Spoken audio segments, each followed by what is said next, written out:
Jim Crockett Promotions presents Ric Flair's Last Match. July 31st at the Nashville Municipal Auditorium. The weekend of StarCast 5, presented by CarShield, bringing wrestling companies together for one of the most unique cards ever assembled. Main evented by Ric Flair's Last Match. On sale right now at RicFlairsLastMatch.com. And you can catch the show live streaming on pay-per-view and Fight TV for only $34.99. Ric Flair's Last Match. Walk in that aisle one more time for the last time. StarCast 5 is presented by CarShield and also brought to you in part by ProWrestlingTees.com. T-shirts designed and sold by over 2,500 pro wrestlers. By Lenny Bakken, certified financial planner.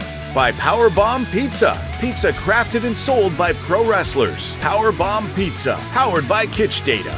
And by Woolworth Theater, the home of Nashville's first of its kind show, Shiners. Visit StarCast.com for more information. If you could change one thing about your home, what would it be? A new kitchen, a new master bath, maybe put in a pool? What if you could do it with no money out of pocket and cheaper monthly payments? SaveWithConrad.com can help, and you can even skip your next 2 house payments. NMLS number 65084, equal housing lender. SaveWithConrad.com.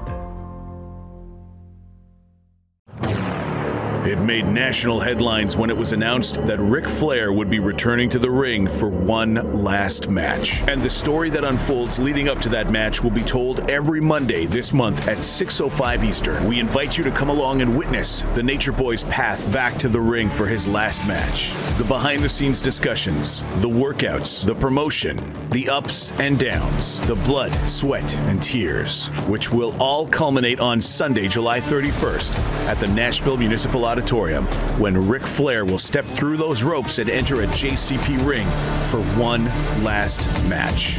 Mondays, 6:05 Eastern, RicFlairsLastMatch.com.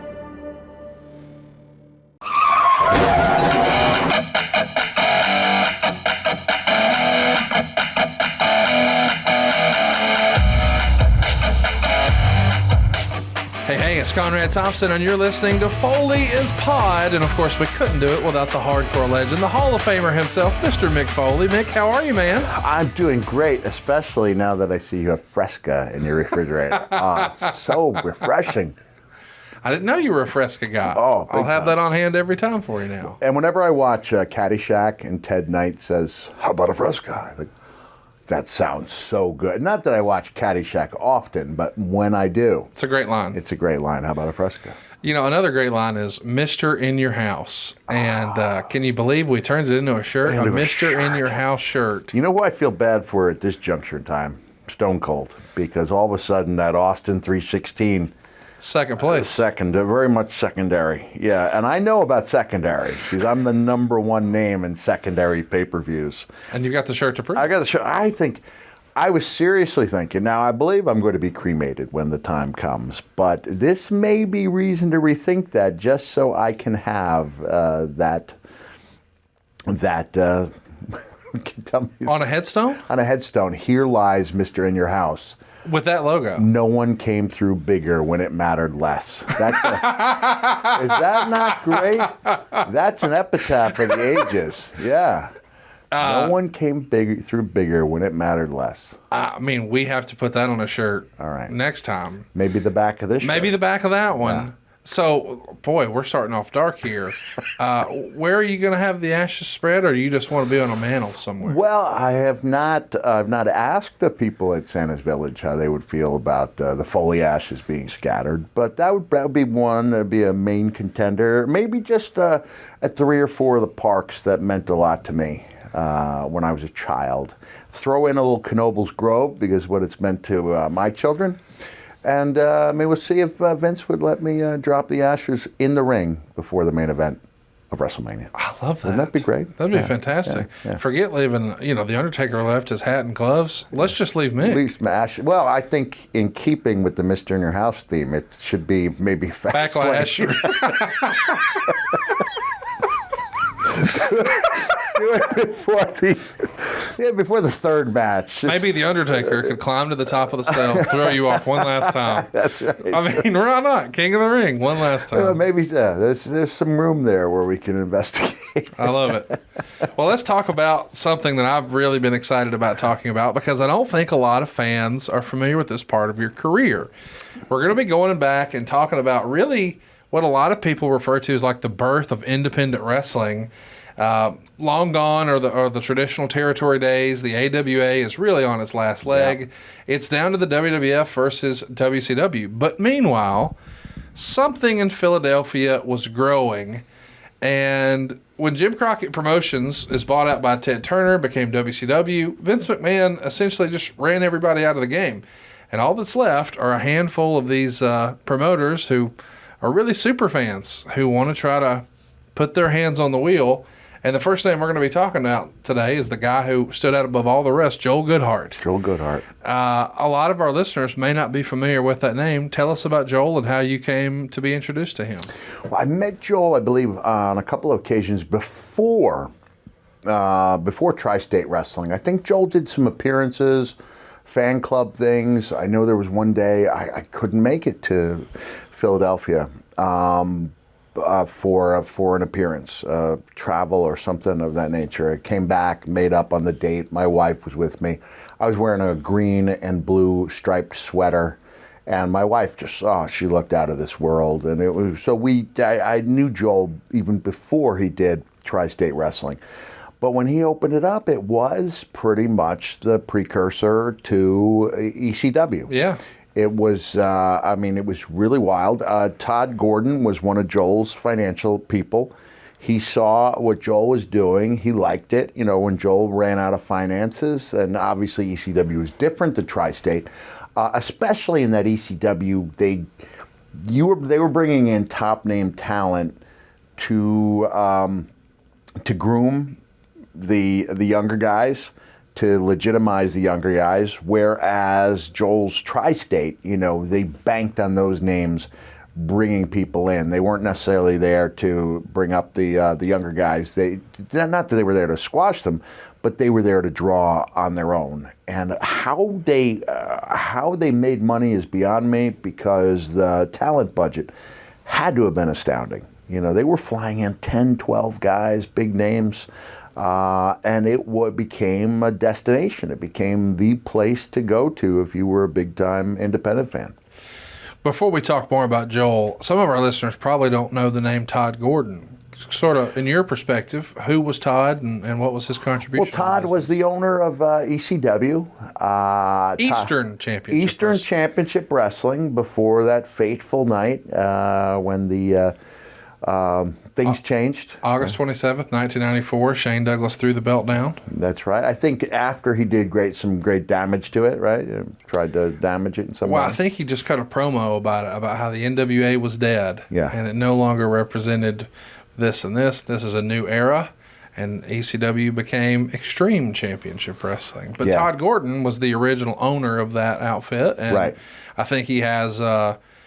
maybe this is the inappropriate term, but it's a jewelry store. But I think he does some pawn stuff. He'll buy estate jewelry and things like that. It would be considered a really high-end pawn shop. Yeah. So, like you're saying, they're dealing with some really high-value pieces of jewelry. And I'm sure they've got the guitars and things, other things that.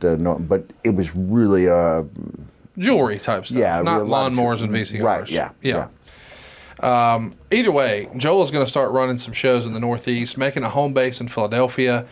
He's a guy who's drawing 1,400 to 2,000 people. And in this era, boy, WCW is running some shows where there's 200, 300, 400 fans. So that's getting everyone's attention.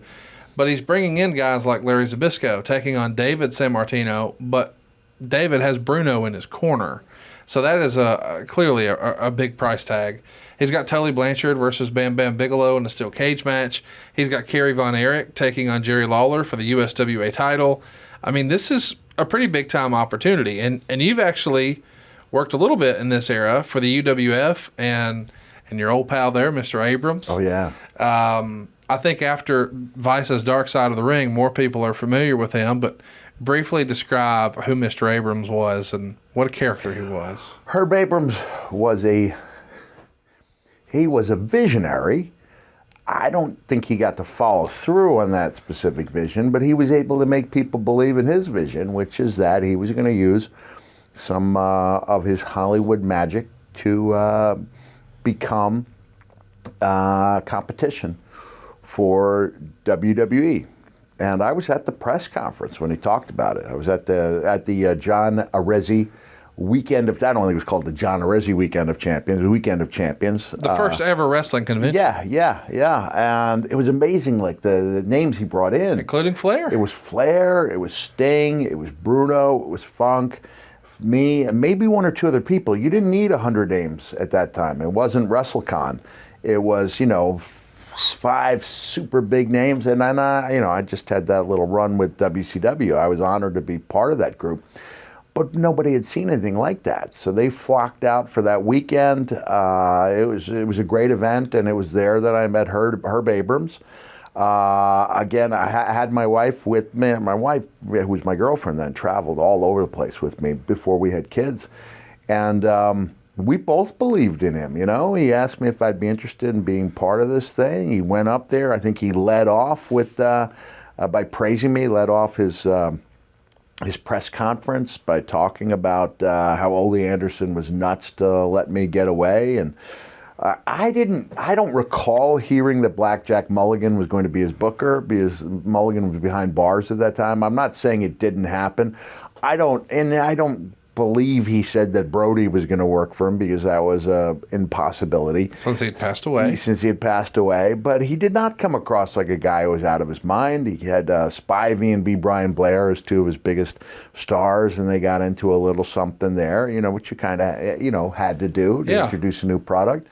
And we thought we were off to the races, and I thought that way until I showed up at Reseda. No, I don't want to say Reseda Country Club, because that might be where Johnny Lawrence. Was that where Johnny Lawrence? Yeah, checking with my man Grillo over there. Are you doing Karate Kid references? Karate Kid references. Okay. Was that the Reseda Country Club? All right, it was somewhere around there, but it felt to me like it had a posh name. Yeah. But it didn't strike me as the ideal place to be holding wrestling. And we didn't know what Herb was bringing to the table as far as being an announcer. I don't want to speak ill of those who are no longer with us. He wasn't good, Conrad. Yes. He wasn't good. A little over the top. A little over the top. And Bruno, he would probably have been better served with a real comedic mind next to him to kind of put him in his place. Right. Bruno was the ultimate straight man, and he brought a great credibility to the product. But it was a stretch, because Herb brought in Bruno, but Herb represented pretty much everything Bruno was against. Yeah. He was ridiculously over the top. I know we don't want this we could do a whole show on Herb. Sure. But I mean, his first merchandise out of the gate was a Mr. Electricity Herb Abrams t-shirt. Like, not the guys, but the announcer. And then for anyone who's watched, I believe it's the Cocaine Cowboy edition of Dark Side of the Ring, he had cookies coming out. And there was like a Paul Orndorff cookie and a Steve Dr. Death Williams cookie, and then coming soon, Herbie cookies. Like, that's what everybody wants. That's what everybody wants. So he was a character. My wife got it right away that he was using some substances, because she was, 5 years older than me, had been around the clubs in New York, and she knew how to spot one when she saw one, and she was like, this guy's so coked out. Really? Like, I didn't know. I never tried. Never have to this day. Didn't know that much about it. But he was. Then Brian Blair had one of the great lines. He said, "Herb Abrams died doing what he loved: hookers and cocaine." I think you had the best line. If Mr. Abrams was here today, what would he be doing? Time.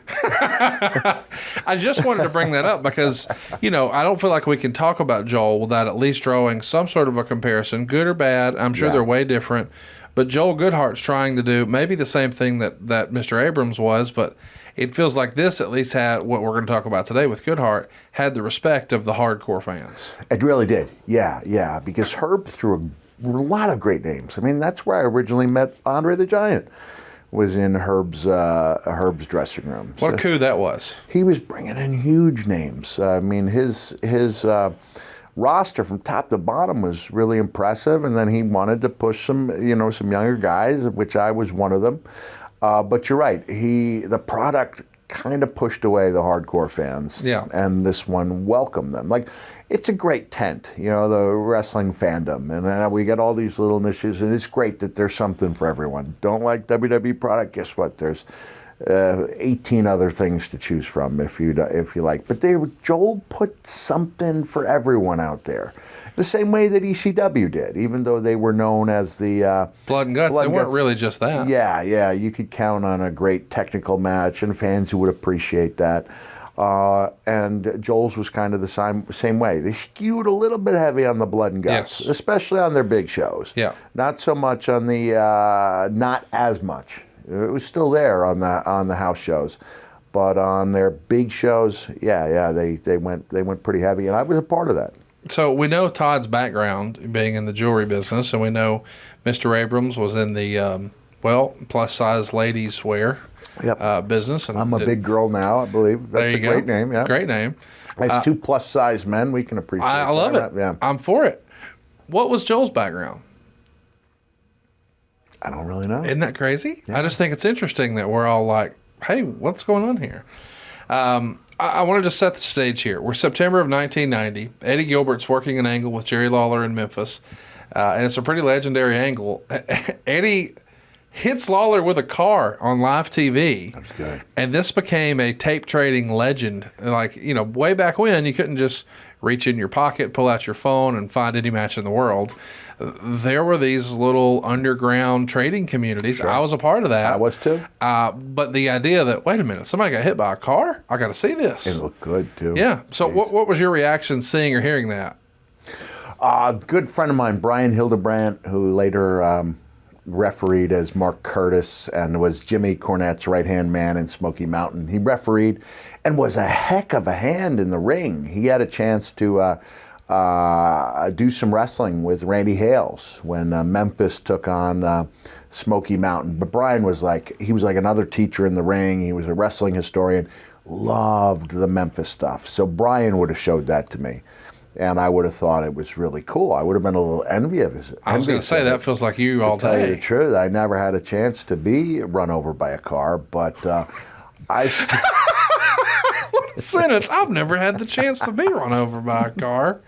We're right here on the Parkway. We could make it happen, but it's not advisable. I'm an older man now. Okay. I'm an older man. But Jerry, man, I don't think people realize what a great worker Jerry Lawler was, and what a great bump taker Jerry was. By the time he got to WWF or WWE, he was a middle-aged man by that point. And still a heck of a worker, but he wasn't taking the bumps. There was Hulk Hogan never got hit by a car. Right, Hulk Hogan never was run over by a car, brother. But there's another great bump he took with Joss LeDuc, and I think it kept Lawler out for a while. Lawler, he rarely got injured, so but I have to believe he was banged up a lot of that time. This was just like it was such a severe contusion that he couldn't walk. I believe that was it. If we have a clip of that, it was LeDuc throwing Lawler from the ring onto the announce table, and it didn't conveniently break. This is not the Spanish announce table. Yeah, man, brother. This thing was real solid, and Lawler hit it on the corner. I think it did a number on him. But he was out on the cutting edge of bump taking. So, and he had a guy in Eddie who idolized him. Yeah. Who was a protege, but who also, I think, was always... I'm not saying he didn't have Jerry's respect. I'm just saying that respect meant so much to Eddie, and he loved working with Jerry. So when I first worked with Eddie, Eddie says, listen, I'm a heel, talking about himself. He wants to stay a heel. So it puts me in the rather new position of being a babyface. And I go out there for that first match, and I cut an awful promo. This is why I think it's important for people to look at this stuff and realize that it's a learning process. I'm ashamed to see it, but I'm glad it's there. I think I was wearing some cornrows for only one of 2 times in my life, and it wasn't. The promo was worse than the match. The match wasn't anything. It wasn't bad, but it was not a harbinger of the stuff that Eddie and I would go on to do. Like, I hadn't found my comfort zone at all in trying to be like a babyface. And then, I was a babyface throughout the duration of our program, but I grew into it, and I learned during that time with Eddie to feel things instead of going out there and just doing them because they were supposed to be done, to learn to feel it instead of just concentrating on replicating it. All right, Mick, it's time. All of our listeners have been wondering when I was going to get you smartened up about this. Are you familiar with Blue Chew? I've heard of it. Well, now you're going to learn all about it. This is like a hot tag for your wiener, Mick.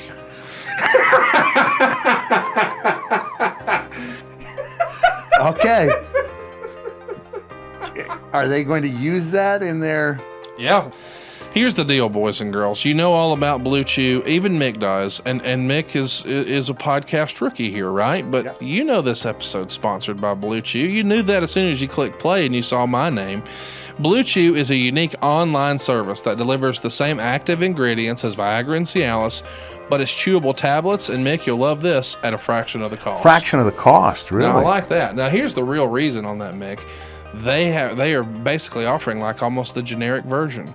So it's the same stuff if you use Viagra and Cialis, but now it's in chewable form, which means you can take it on an empty stomach. You can take it day or night. You can be ready whenever an opportunity arises, or maybe it's time for that elusive run-in. Oh, right? That's right. The Good hot to go. tag, come in, the house of fire. Yeah, working from underneath, going over. I mean, we can get it all in here. The process is simple, guys. You sign up at BlueChew.com. You consult with one of their licensed medical providers, and once you're approved, you'll receive your prescription within days. And here's the best part, Mick.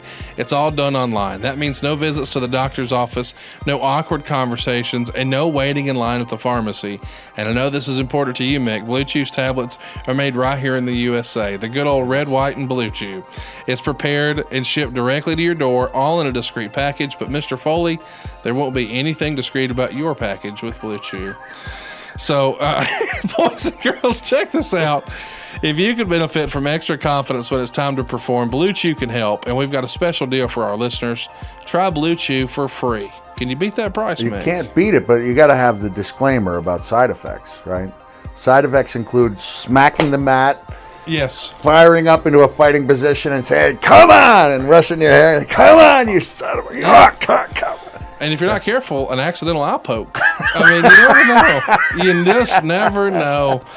Come on, boys and girls. Try this out for free. You can't beat free. All you got to do is use our promo code Foley at checkout. Now, you will have to pay $5 shipping, but why would you not do that? Come on now. Why would you not do it?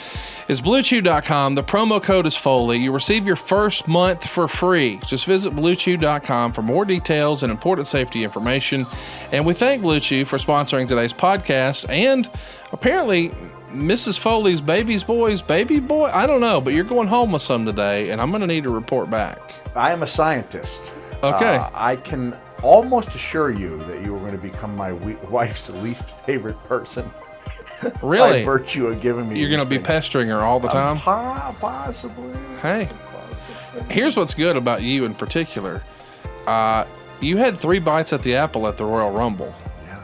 I mean, I think if I'm thinking what you're thinking and you're thinking what I'm thinking. I think I am thinking what I think you think I'm thinking. We start with Cactus Jack. Maybe we transition to Mankind. We finish with Dude Love or vice versa. Just switch it up. Just use promo code Foley at BlueChew.com. Did you learn a lot of that in Memphis? Well, in Memphis, Memphis was a unique learning situation. I mean, I wrote about Memphis and how I did not enjoy it, but then I later went on to realize it was a great learning experience. You learned every day.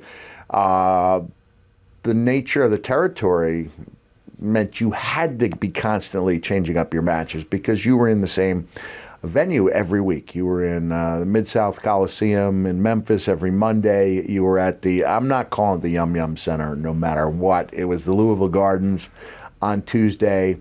Evansville they had a name for an arena, but it was a small venue on a Wednesday, and every Saturday night was Nashville. TV, Memphis, Saturday morning, drive to Nashville, which was about a 200-mile drive. It's a good drive. It's a hike. So you put on a lot of miles. You didn't make much money.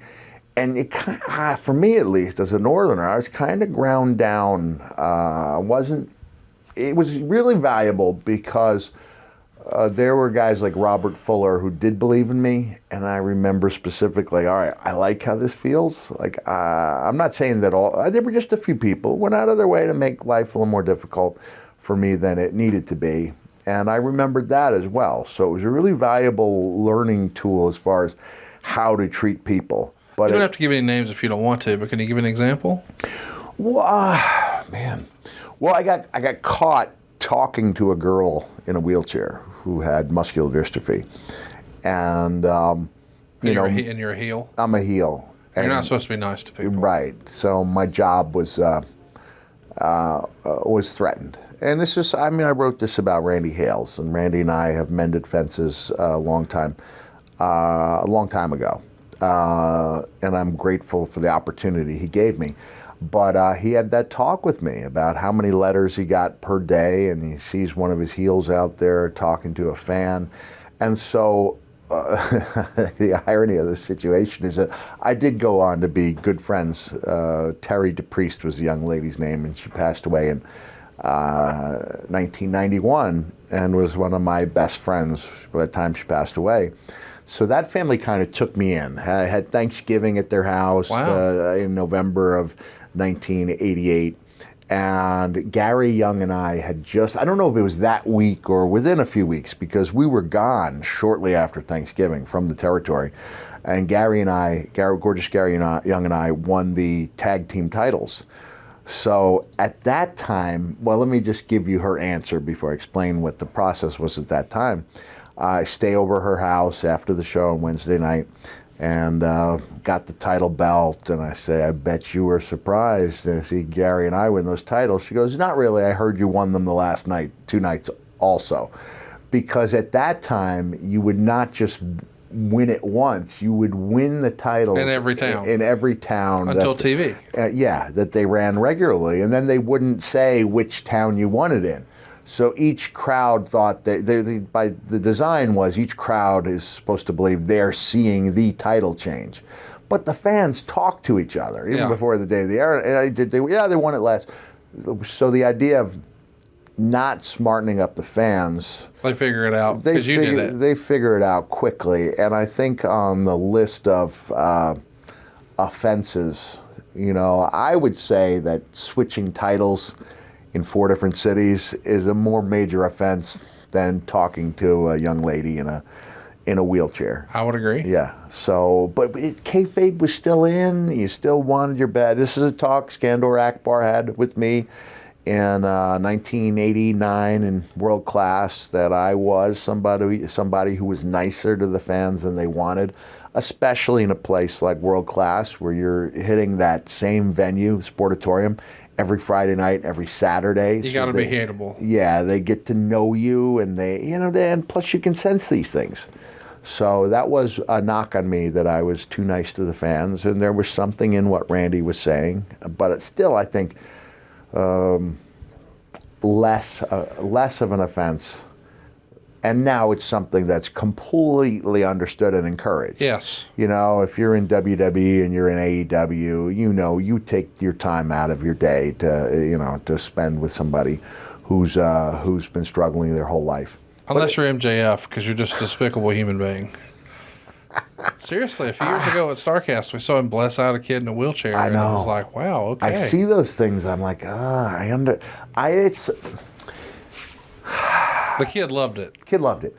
And I 'Cause saw he gets it. He gets it, but I'm not sure everyone gets it. No, there were people who were really offended all around. Yeah, and I just don't know if you're as talented as you are.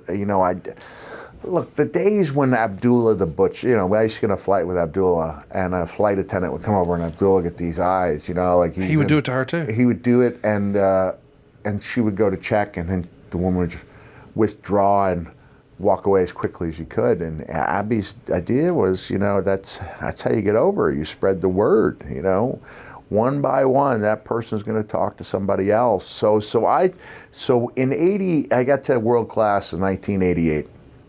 And you'd have fans who would follow you up the aisle. They would come out of their seats and follow you to the dressing room. So the auditorium is largely a building made out of corrugated tin. And so the tin would be up on the roof, the walls, everything. And so I knew if I headbutted the corrugated tin, I would put huge dents into it. But every 6 inches, you don't have the corrugated tin. You have hard beams. And so probably 4 times out of 5, I would succeed in putting a dent in the sportatorium, and one time out of 5, it would ring my bell. No doubt in my mind at the time that was a ratio that was worth following up on, because those people were going to go back to their the other people there, and say, this guy just put a huge dent in the thing. And that was just the way business was conducted. One by one, the word gets out. So I appreciate in some ways that he wants to be the consummate heel. I'm just not capable. Kid's 10 years old. I don't know if you need to say your dad should have worn a condom. I don't know if that goes down well with everyone. I guess you could argue at this point you know what you're signing up for, but I don't know if everybody does. Right. So I like the guy. I've only met him on one occasion. He was great. I realized he had a world of talent. I thought what was going to hold him back was that I didn't know if he could assert himself as a tough guy. And he's certainly done that. So all those questions have been answered, and when his contract comes up, I'm sure that he would be a major jewel in the crown, and Mr. McMahon, and of course Tony Khan's going to try to. He's getting big offers from everybody. Yeah, but he doesn't. I don't think he needs that. I don't think he needs to write FU on a $400 title belt. Just me thinking. But then again, I'm the guy who talked to a girl in a wheelchair in 1988. Well, so let's talk about Eddie Gilbert. Okay, yeah. You're with him in Memphis. You didn't love your Memphis experience, but I was not with Eddie in Memphis. Oh, you never had any time there with him? I didn't get to know. I got to know Eddie before that in '86. This is when UWF, a little history lesson for people out there, geography lesson. Bill Watts' Mid-South had just become UWF because they recognized that they had a popularity way beyond their oil town hotbed. And that was really important because that business, oil business, was undergoing a big slump, and attendance was dropping. You really needed the business, the oil business to be booming to make the best out of your wrestling company. So he had, I think, 120 syndicated stations and a great, really exciting TV show that Jim Ross announced. It was cutting edge. It was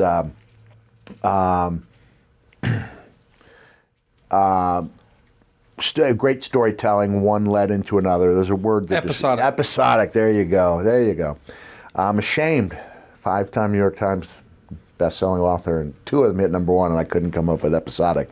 I was going with encyclopedic, but I knew it wasn't encyclopedic. But he had his show, Bill Watts shows were really exciting. Oh yeah. And so in an attempt to branch out and test the waters of those territories that the show was reaching, but was not traditionally a Mid-South area, they were branching out to Pennsylvania, Ohio, West Virginia. That was and sure there were a lot of other places they were reaching out to as well, but that was my experience, that we were doing some shows. And so I think in November of '86, Eddie came over with Missy. Terry Taylor came over.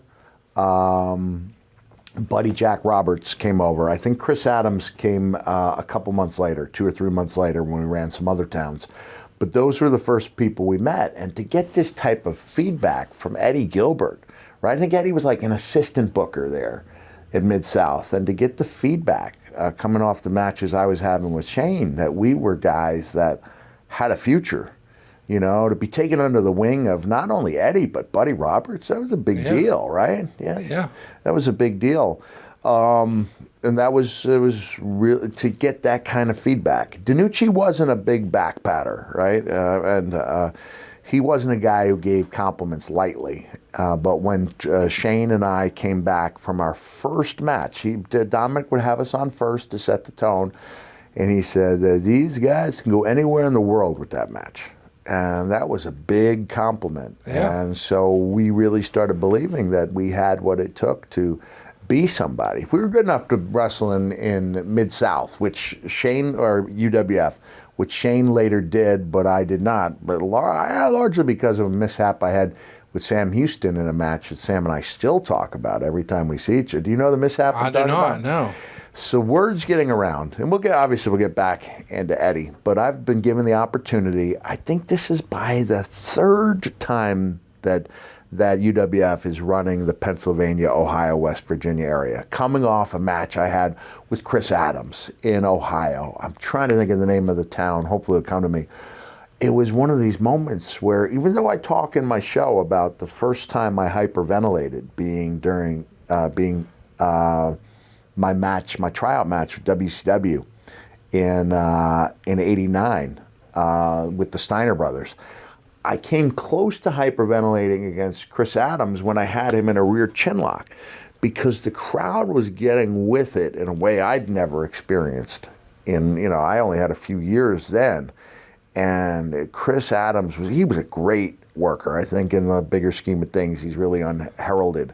But he specifically asked to work with me because he'd seen me working with Shane. He wanted to see, not just see what I could do, he wanted to give me that opportunity to show what I could do. And he and I had a great, maybe you watch it now, maybe it's not great by the standards of today, but in the terms of, drop down, get it again, get your heat, work up to the big finish. It was the best match I'd ever had. And so they put me in a singles match with Sam Houston in Johnstown, Pennsylvania. Big venue. Maybe there was only 1,000 people there in a 6,000 seat venue, but that's still a good crowd.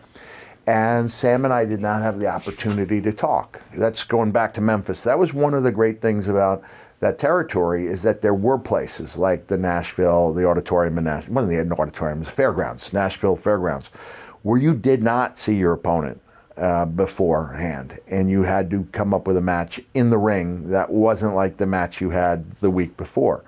And you don't have the classic matches, right? But you learn on the fly, baptism of fire type of thing. So that's a situation I was in with Sam. I don't have a chance to talk to him. I knew Michael Hayes just a little bit from the tour they had done a month or two earlier, and I said, do you have any suggestions about working with Sam? He goes, women love the guy. He fights up from underneath. So, if you have a chance during your heat, put him in a bear hug. And so I've got bear hug in my mind. Right. And Sam and I are working well together. And then I get him in that bear hug, and sure enough, the fans start to get with it. Sam's fighting him up from underneath. No. Before I put him in the bear hug, I call bear hug. I'm getting my heat. I call bear hug, shoot him into the ropes. And as Sam is on his way, he says to me, watch the elbow. He may have said duck the elbow. And I remember vividly thinking, like, I'm shooting him off, I hear it, and I'm thinking to myself, watch it do what? I don't know. Like, I don't have the reps in, to hear these things. You're not familiar with that term yet. Right. I'm not familiar with watch it. He may have said duck it.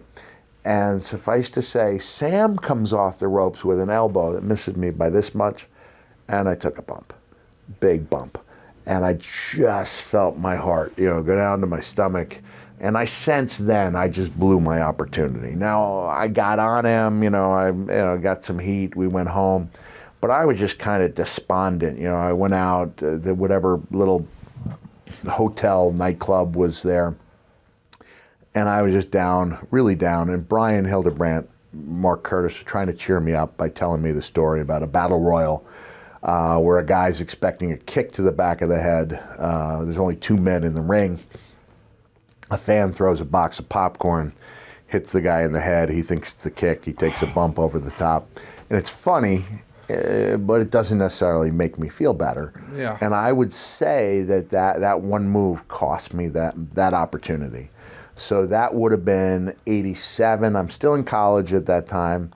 But I'd say it cost me a year. I think. Set you back a year. I think it set me back a year. Yeah. So what happened with the bear hug? You were telling it. And you tried to... I did put the bear hug on after that, and he did fight up, and the people got with it. But clearly, when a guy sells an elbow, man, my heart goes out to guys. I'm not a fan of the botch things, because first of all, I don't like to see people laugh at injuries. You know, like that guy who comes off the second or top rope and he just compound fractures. Oh, it's awful. It's like, oh man, God, I think there is a disclaimer, but I hate to see that type of thing. Yeah. I don't find any humor in it, and it's funny to see guys mess up moves if you know it's not going to affect their livelihood. But if it hurts their career, it's not good. Yeah, if they're devastated by it and it sets them back not only a year, but in some case, you know, somebody, you may remember what that guy has done 10 years after the fact. You know, so-and-so,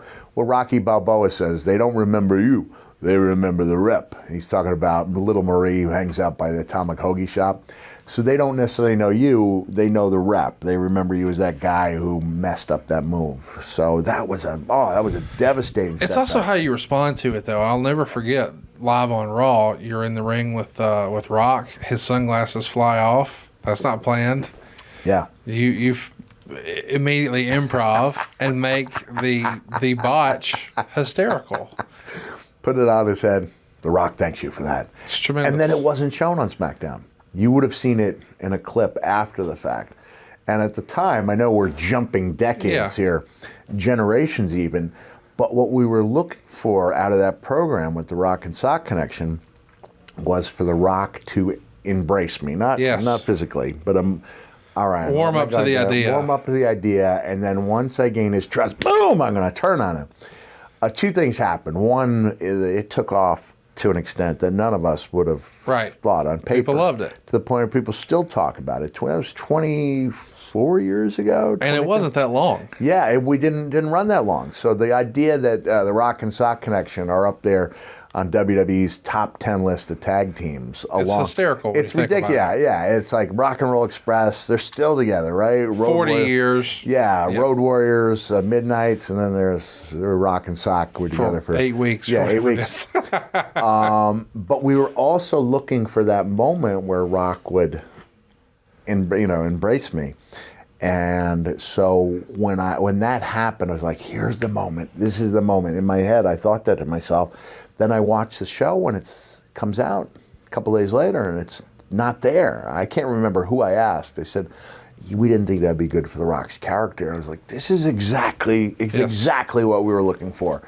And so it probably cost me 1 or 2 really good pay-per-view payoffs in that we didn't do the turn, but I just felt like what I was getting from the fans was so real. Yeah. Like that turn, the kinder, gentler Mankind was resonating with people. And had I known that there was a route that Shawn Michaels, he kind of carved out that swath for the short-term heel turn, which is the primary reason why I ended up doing the heel turn with Edge in 2006, is like, people are going to forget quickly. They'll embrace me back as a babyface. I'll do this little run. I'll have fun with it.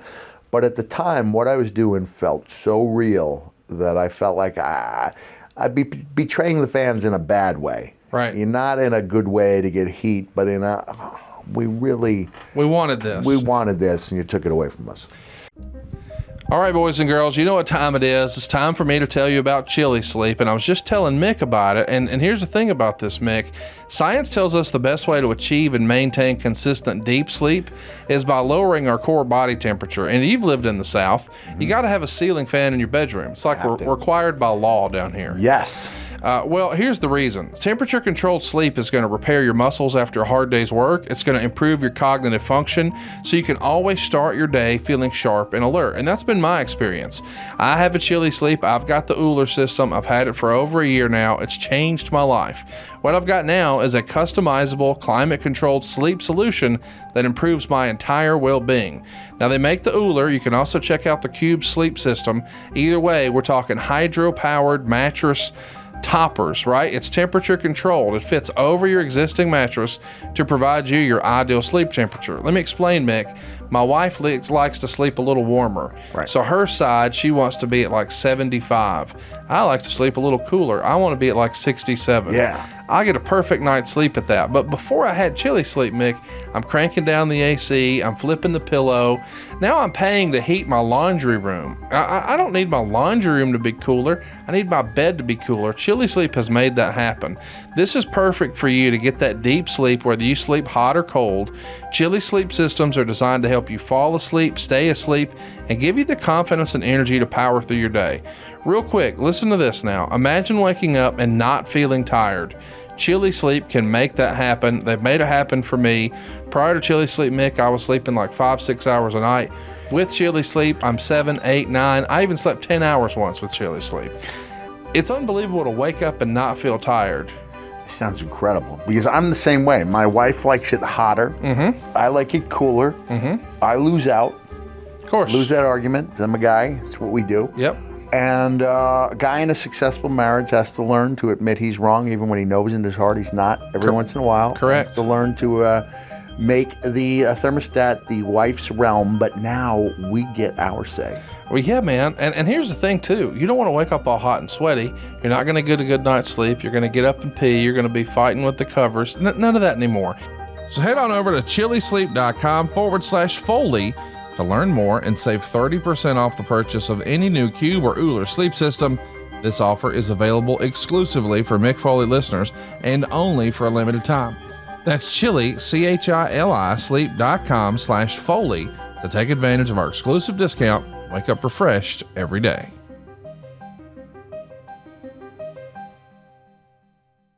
So let's talk about you and Eddie opening the show September 15th, Penn Hall in Philadelphia. Meltzer would report it was a 1-star match and disappointing. Eddie defeated you for the win after the hot shot. Do you remember this match? Was it a disappointment? Yeah, it was a disappointment. Look, Eddie and I was going to say that I didn't see Eddie after UWF until Joel, but I did. Eddie was three times in WCW, yeah, right? WCW, and I believe we had good matches. You know, a couple TV tapings and a house show, yeah, I think. Yeah, and one of the TV tapings in particular I thought it was a really good match. So it was disappointing. I wasn't sure where I lead it off with an awful promo. It was. I don't know. I don't have an excuse for it. Certainly wasn't Eddie's fault. Well, you're not the seasoned vet yet. You're finding your voice still. I've got 5 years in, and I'd worked with guys. Like I said, I had the experience in Memphis where I've worked people I haven't talked to. I've got some experience in working with people who don't even speak English. Not talking about Japanese wrestlers yet, but talking about a couple of wrestlers from the Middle East, where you're not seeing them, you don't even understand them, and their understanding of you is not 100%. I don't want to say it's minimal, but not 100%. So I don't want to offer that up as an excuse, because I thought I'd worked at that point 3 territories. When you're in world class and you're working every week at the Sportatorium, I should have done better. I was new to the babyface thing.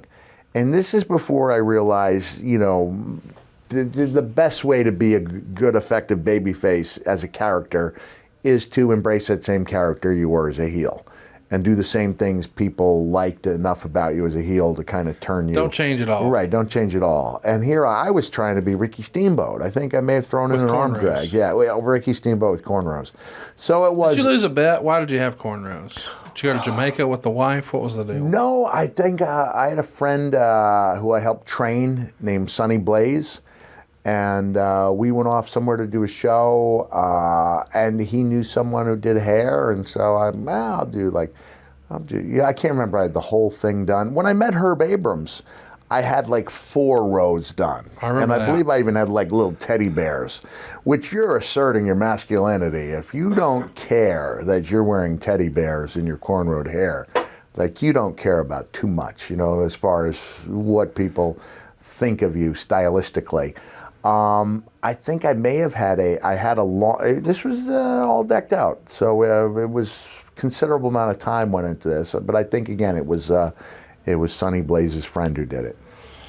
So you're brought back out later in this same show because Manny Fernandez hasn't arrived at that point, and they want you to take on Abdul the Butcher. In reality, Manny was booked somewhere else that night. He's late arriving in the building, so you're just going to sort of be the stand-in until Manny gets there. Right. And according to Meltzer, you bleed buckets with Abdul the Butcher, and then eventually Manny comes in, and it's a brawl all over the building. Boy, this is independent wrestling at its finest, is it not? Okay, I know you're not scheduled to be in there. Yeah. But that guy's coming. He's just not here yet. Just go bleed for him a little bit. I was wearing a UWF shirt, I believe, that day. And I had the cornrows. I don't think it was buckets, but it was substantial. And it was more in playing to my strengths. That if I'm going to be the baby face, then bring in these hallmark bumps. Even if not hallmark bumps, it wasn't like I had 2 or 3. Like I could turn just about any bump into something special. Even something as simple as a shoulder tackle becomes something pretty devastating if Abdullah the Butcher's doing it to you on concrete. Yes. So Abby and I had worked together in WCW when I was part of Sullivan's Slaughterhouse. He came in as Norman the Lunatic's guy, and so it was Norman, Abby, and Mike Rotundo. Here's a strange pairing against me, Kevin, and may have been Bigelow at that point. But at house shows and tape shows alike, one of our spots was I come running full speed, 100% to Abby, boom, I take that bump, and people know it hurts. They can hear it. They can hear the thud against Abdullah. They can hear the thud in the concrete. So that was a pretty big bump. It was basic, but it was big and it was believable. The show itself has 1,500 fans here in Philadelphia. That's a $22,000 gate. That's nothing to sneeze at back then. Just for comparison, the NWA ran a show that very same night in Waco, Texas, with the Southern Boys versus the Freebirds. They had 130 fans. 130 fans in Waco? Yep. The Cobo Arena in Detroit had Sting taking on Ric Flair. 1,000 fans. 1,000 fans? So you guys are not a joke when it comes to drawing. Right. So I realize that maybe the finances aren't in order, but you're certainly putting together a product that more fans want to see, even than the NWA, and even more than the Freebirds and the Southern Boys, which is pretty crazy. That Goodhart show had Lawler and Terry Funk on top. In what type of match does it say? I'm not sure. Because I don't want to... He was the king of the gimmick matches here. We're going to talk about that, but it was one after another. It was one after another, and I do remember the fans bring weapons match. So it was like... it was more or less a lumberjack match where fans were the lumberjacks with weapons.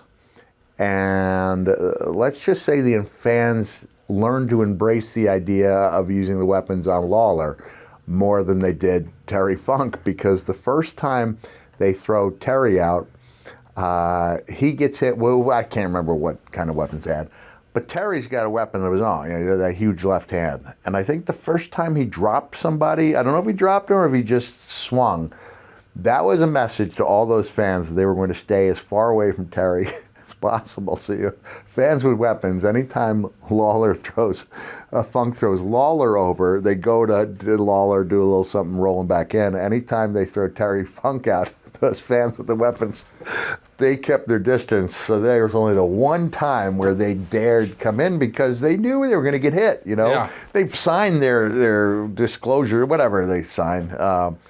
The legal thing, and so legally Terry can rough these guys up, and I think it took was one person to get that message. And they never did that again. Never did that again. Well, as you were sort of alluding to, Joel as a promoter, he's not believing in traditional wrestling formats. The card doesn't build to something chaotic. Match 1 is chaos. Yeah. That sets the tone for the whole show. And you're booked regularly from that point on, and you refer to him in your book as your most consistent booker at the time. Because he was running house shows, and I'm glad that Joel saw something in me. It would have been easy to just discard me after that 1-star match. I thought we were getting close to 2-star territory. I just got to tell you, I think could have thrown us an extra half a star. I don't want to ask a personal financial detail, but are you getting paid more based on the gimmick match, or is it a flat rate? You're going to do the same thing every time? I was making $250 a night, $250 a night, and then it got bumped up when I did the craziness. Well, no, when I did the 3 matches in one night. Okay, I ended up being paid, probably triple, probably $750. So it's not more if it's more violent; it's more if it's more matches. Yeah, and he thought I deserved. He thought I deserved it. Sure, that was clearly the biggest payoff I'd received. I think even taking into account WCW house shows, I probably got $1,500 for a pay-per-view at that time. And my apologies to WCW if it was $1,000 more. It may have been. But as far as house shows, I went out there. I remember asking some people. I think I would have consulted with Bill Apter and a couple of the guys I'd known about what type of price. And $250 seemed to be, it felt like something I could get regularly. So you returned back to Tri-State at the original sports bar on December 4th to defeat J.T. Smith, who we know is going to be the future full-blooded Italian.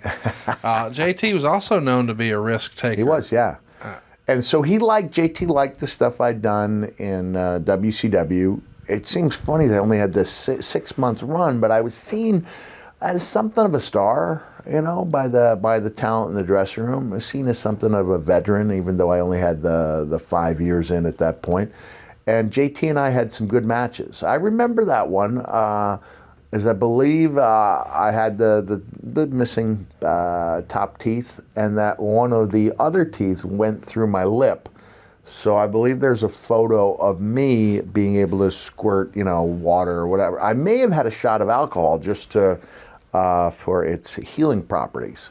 So it may have been a shot of Jack Daniels that I was able to squirt underneath that, through that little puncture wound, and that may have been what gave me the idea for Hell in a Cell when I realized I had the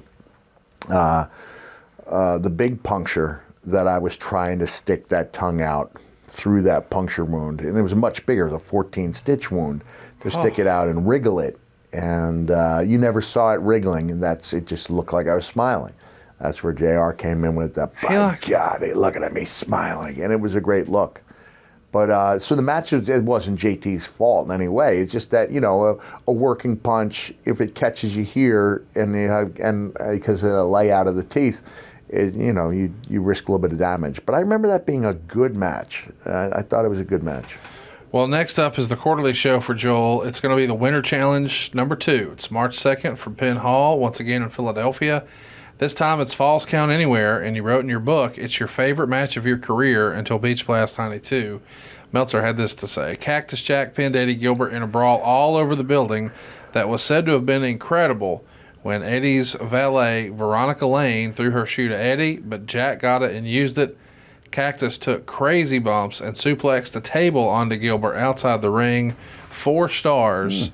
Suplexing a table onto a guy. Not a guy onto a table onto a guy. It's so, I don't see why the big guys don't use that regularly. I love it. There was one time when Pillman was coming with Kim Woods, strength coach of the Bengals. Yep. They came to see me wrestle Chris Candido at Peel's Palace in Erlanger, Kentucky. So I wanted to do something to impress them. So I'm going to suplex the table. And I think Chris was going to move because this was a heavy table. It was this isn't a table with folding legs. This is the full wooden table. I get it up to about here, and then I start having trouble with it. And I finally, if Pillman hadn't been there and Kim hadn't been there, I would have given up. And slowly but surely, I got the thing way, way, way, way up in the air. And when I dropped it, it sounded like a gunshot. Boom. And thankfully, Chris got out of the way. But that's something I just thought was cool that I hadn't seen anyone do. I ended up using it, multiple times over the years. Not so often that it was predictable, but I'd say I used it 5 or 6 pay-per-views over the course of a career. And I do remember when I think trying to pile drive Eddie on a table, and he backdropped me, and the table breaks, and it wasn't just.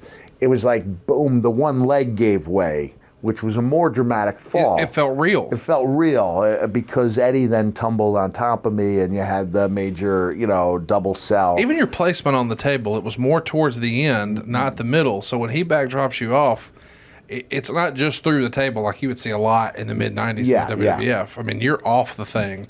It was organic. It felt real. Yeah. And the suspension of disbelief is what we fans really look for, which is probably why so many fans resonated with your stuff, or your stuff resonated with them, because we know, they fell on concrete. Some fans think, well, the wrestling ring's like a trampoline. We know that's not true. But a lot of fans are like, oh, all that. Well, he fell on concrete. Yeah, it's... there's no way to fake that. I wanted to be that guy. And I touched on this, I think, in the special I did, the Hard Knock special I did for WWE, where I was the fan who loved seeing moves that made me turn to my friends, whether I was in the arena or on the couch on a Saturday night going, oh, that had to hurt. Yes. And I wasn't saying like, all right, the animosity's real. Then there was that other thing where you'd see like Snuka and Morocco. They really don't like each other. Yeah, that had to be. I know what wrestling is, but that was real. And so I wanted the moves that would make people say that hurt, and I wanted to be able to suspend disbelief to where people thought, this might be real. This might be real. And so those bumps helped out. And Eddie, by that point, we realized that going in a brawling direction was something that benefited me. Eddie was a great brawler. It's part of your DNA, I think, if you're brought up watching Memphis wrestling. The Tupelo concession stand brawl had to be something that he wanted to recreate. Sure. And this false count anywhere thing, just brawling all over the building became something you saw every weekend on ECW TV. But you didn't really see it a ton in WCW and almost never in the WWF. Right. The action stayed inside the barricade at least. Yeah. But you doing this felt very Memphis. I assume Eddie this was right up his alley. Oh, sure. Right? And I should probably give a little credit to Rotten Ron Starr. Rotten Ron Starr was a great hand and a big star in promotions across the country. Never was known on a national basis. But this is a story I told at the StarCast, where I was just trying to put together some things so it'd be a new show. And I'm like, okay, I remember telling my daughter this story because I told Rock Rims that I would write the foreword to Ron's the book that he had written with Ron. And like 2 or 3 months went by with nothing from me, and he was, how about just a blurb? Where a blurb takes about 5 minutes of time as opposed to hours of time to do a good forward. And I thought, am I really going to take everything this guy did for me in '89, given that basically he taught me how to brawl around the building. So it was like a newfound skill for me, and one that I would benefit from greatly. And he was probably making $150 at night, as a respected veteran. So we probably did those brawls around the building five nights. So he made $750, and I had a new lease on life. So Ron was the guy who took me all around the building. This is after Robert Fuller tells me in the car ride on the way over that he's worried about me. I said, why so? He goes, well, I don't think Ron likes me or Jimmy much. Jimmy Golden is Robert Fuller's cousin. Why is that? He goes, well, we broke his neck. Oh, jeez. Well, there's that. Double back suplex, a little high on the shoulders and head, breaks his neck. Don't think he's gotten around to forgiving us. Afraid he might. I sound like Foghorn Leghorn. I love it when I do it, but that is Robert to an extent, right? It's not a great Robert Fuller, but it's not too far off. And then I'd already heard about Ron Starr breaking bottles over his head in interviews, which I would later go on to borrow from. We all borrow from each other Jake Roberts said a wise man knows where to steal his material. But I've also heard that he has a handful of lawsuits from beating up fans. And he has flashbacks from Vietnam. So now I'm going to go into the ring with a guy who's angry with me, even if it is, anger redirected, anger at Fuller and Golden. Freud's theory of transference, I believe, is what I was looking for. He's got multiple lawsuits. He breaks bottles over his head. And so I go up to try to talk to him. Hello, Mr. Starr, I'm Cactus Jack. Is there anything you'd like to do out there? And he looks at me and says, I'll see you in the ring. Oh. And it's like I got all these factors working against me. And then he and I go out there, and it's just like a fit like a glove. Like, this is where I belonged all along. I'm thinking of a old Kinks song called "This Is Where I Belong." Like, this is exactly where I belong. So when I read that, it took me about 5-6 hours to do a really good forward. I read it to my daughter, and she was so surprised to learn that wrestlers didn't always talk to each other. And she said, Dad, wasn't it difficult to have a match like that? I go, yeah, some of them stunk, no doubt about it. Some of the stuff that we called in the ring stunk. I said, but there are other times where it felt magical. That was the first time I started using the idea of an element of magic being in that ring or in the arena. And the fans have a lot to do with it too. You can't predict it, you can't produce it. And that's why I'm grateful for that WWE extends Mania over the course of 2 days, because it's almost impossible to have that element of magic 7 hours in. 7 hours in. So you're practically dooming your main events to being less than they could be. And you're greatly increasing those chances when it's spread over 2 nights. But that's the props to Rotten Ron Starr. So in a way, I'm a veteran.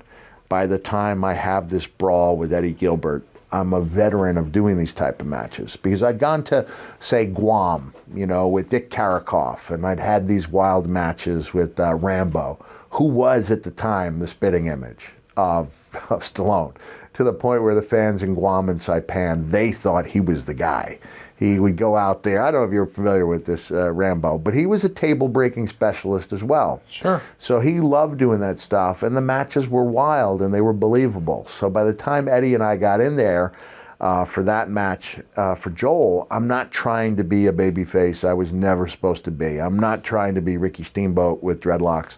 I'm finding my own groove, and I've got Eddie out there who makes everything I do look as good as possible, and who the biggest thing is his belief in me helps me believe in myself. And that's so important in a business where guys are knocking you down pretty regularly, especially if you don't have the physique you're looking for, and where it's been made clear to you in WCW that no, we don't have a place for you. We have a place for you if you want to get beaten every week, right, and greatly shorten your career, but there's no room for growth here. So to have a guy like Eddie, who had left WCW for the same reasons, wanted more. It didn't matter to him that he was taking less money. He loved it.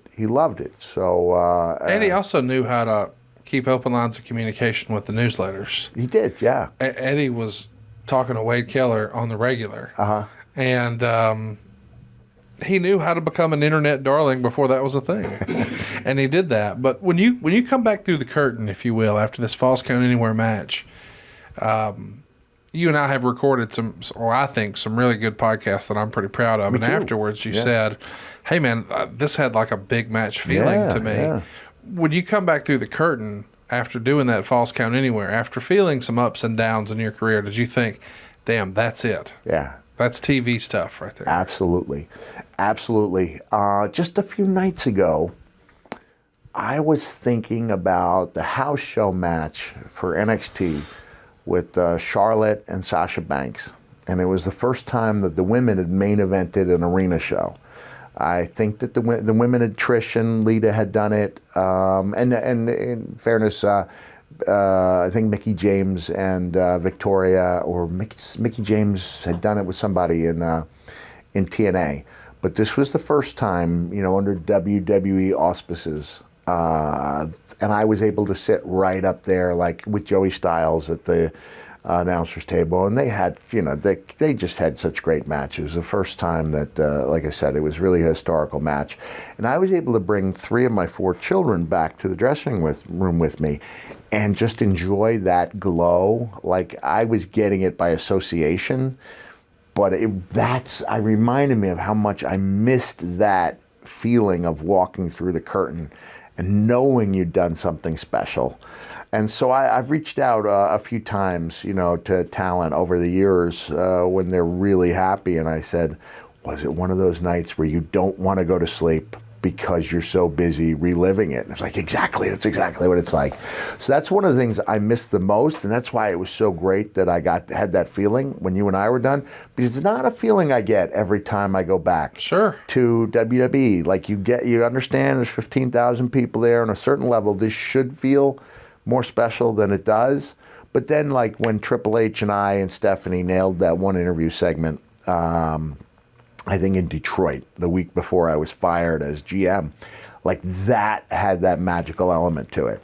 So it's not, you don't associate it, I don't at least, with the amount of people in there or the importance that other people place on it. It's the way it makes you feel. Yeah, it's the way it makes you feel. It's chasing the dragon we've talked about before. And that's why I tell people that you don't let other people decide for you what your WrestleMania moment in wrestling or in life is, because we get to do that ourselves. Yeah. Now feels like a good time to remind everybody, this episode is brought to you in part by ProWrestlingTees.com. T-shirts designed and sold for over 2,500 pro wrestlers, all the big names, Sting, Macho Man, Stone Cold, CM Punk, and so many more. If you're looking for premium wrestling merch, get to ProWrestlingTees.com and support wrestling legends from the past and independent wrestling stars of the future with over 100,000 products shipped worldwide. When you order from Pro Wrestling Tees, all profits go directly to their families. Visit ProWrestlingTees.com today. And now they're introducing POWERBOMB Pizza from Pro Wrestling Tees. It's powered by Kitch Data.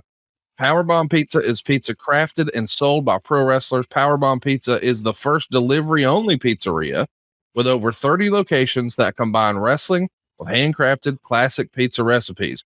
All the profits go directly to the wrestling legends you love, like Mick Foley, Roddy Piper, Bret Hart, Eddie Guerrero, and more. Order today on Uber Eats or visit PowerBombPizza.com. So just to put some context into this show, you're on 4th. Yeah. This 4-star match, Falls Count Anywhere. You're the 4th match on the show.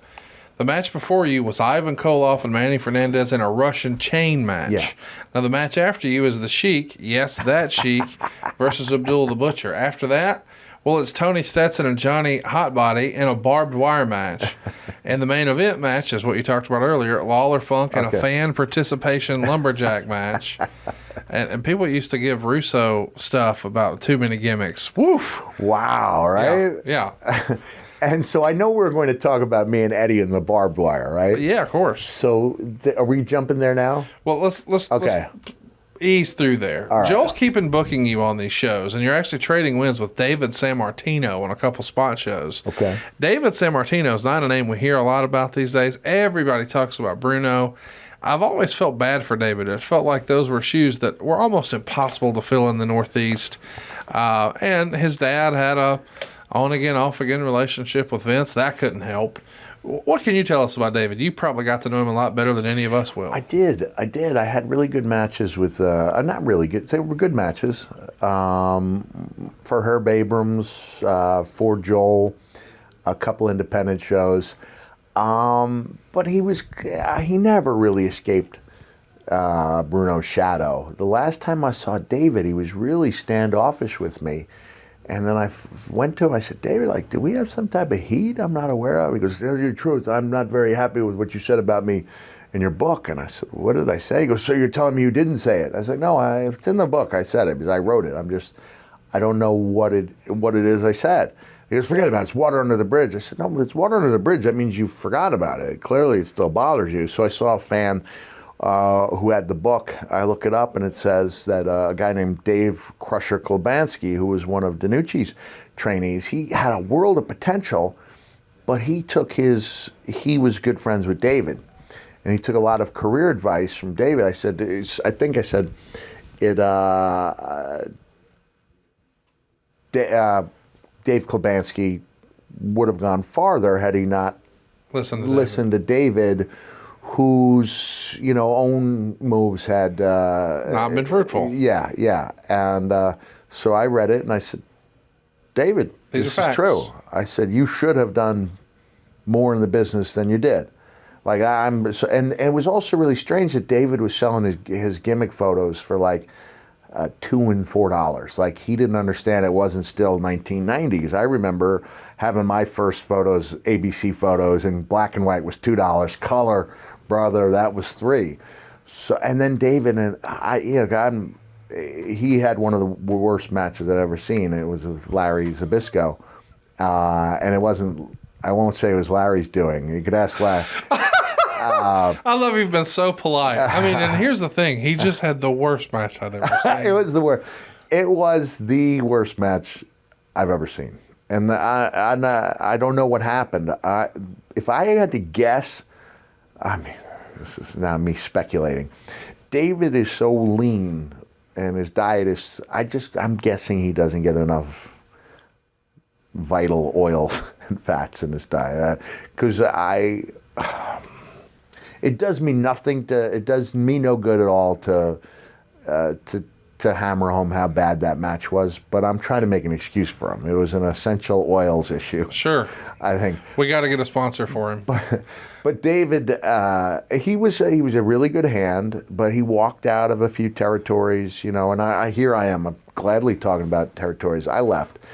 But we can compare resumes and see a difference. Yeah, and I think Bruno opened the door for him in a few places, and it was didn't really, go as planned. It was really unfortunate. I remember one time I was talking with David. I think it may have been that first day at that country club, not the same one where Johnny dumped spaghetti on on Daniel LaRussa from Karate Kid, but something along those lines. And Bruno saw me, his face kind of lit up, because I was a DiNucci guy, and Bruno and Dominic were best friends. He goes, "Hey, Cactus, how are you doing?" It was only when he walked in that he saw his son, and he went, "Hello, David."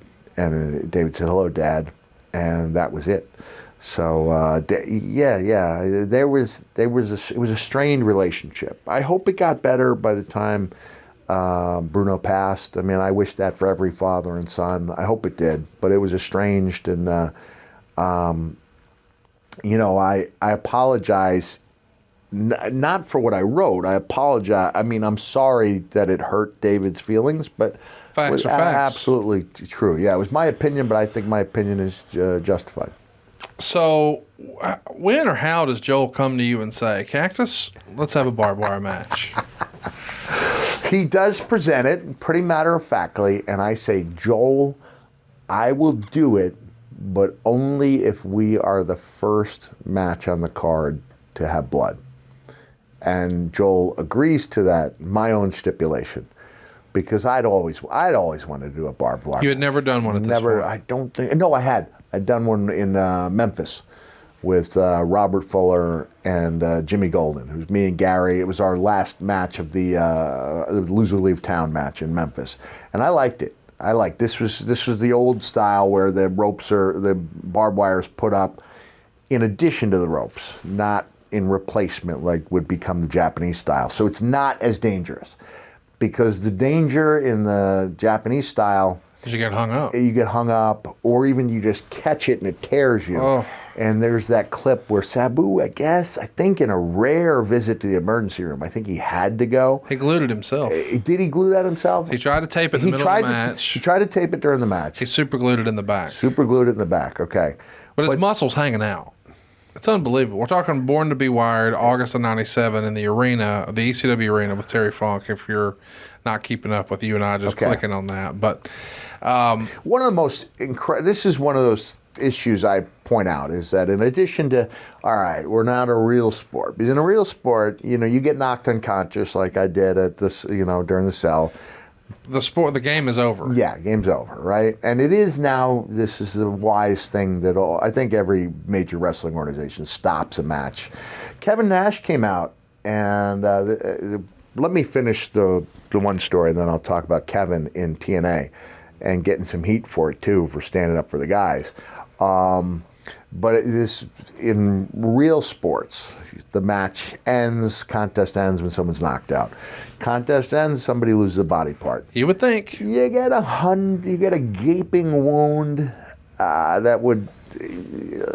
You don't tape it up while the game is. There is nothing else like it. You will never see a baseball player taping up their own wound while the game is taking place. Basketball, you will never see someone applying, super glue to a wound. Super glue to a wound. Now, it was just tape. He gets Fonzie to get him taped from the back. But what's crazy is they don't even finish. I understand the old school warrior mentality of, oh no, you got to finish the match. Yeah. I mean, I think we've moved beyond that. I'm sure you'll talk about Kevin Nash in a minute, but still, I could almost get that because you don't want to quote unquote ruin the match. Right. But in that match in particular, they got so tangled up they couldn't move. They just had to call a finish, but it really wasn't the finish, and it looked like shit. But they can't help it. They can't move. Nah.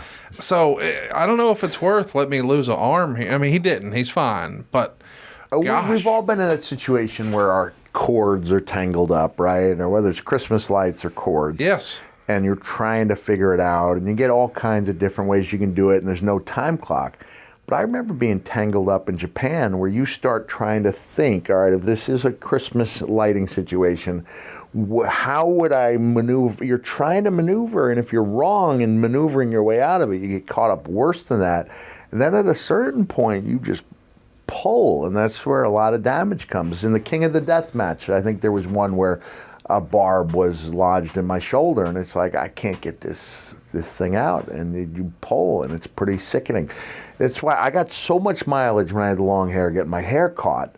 Because and again, if we're applying the Foley instantaneous risk-reward ratio analysis to this, you get caught up in real barbed wire, you're going to get that ooh and ah, but you could be seriously injured. Yeah. You get your hair caught up, you're going to get almost the same oohs and ahs, and all you do is you try to grab your hair at the base of the skull so that when you pull, you're not pulling from the skull, you're pulling from the end. But you're getting almost as much in the ways of disbelief. The hair saved you. Yeah, the hair was good, right? Wow. Long hair was easier to sell with. Oh, absolutely. So much easier to sell with. So tell me about Kevin Nash and TNA. Kevin, I think it was Motor City Machine Guns. I can't remember if it was Sabin or Shelley, and I apologize to both guys if it's not either of them. But somebody went down with an injury, and they kept wrestling around the guy who was unconscious in the ring.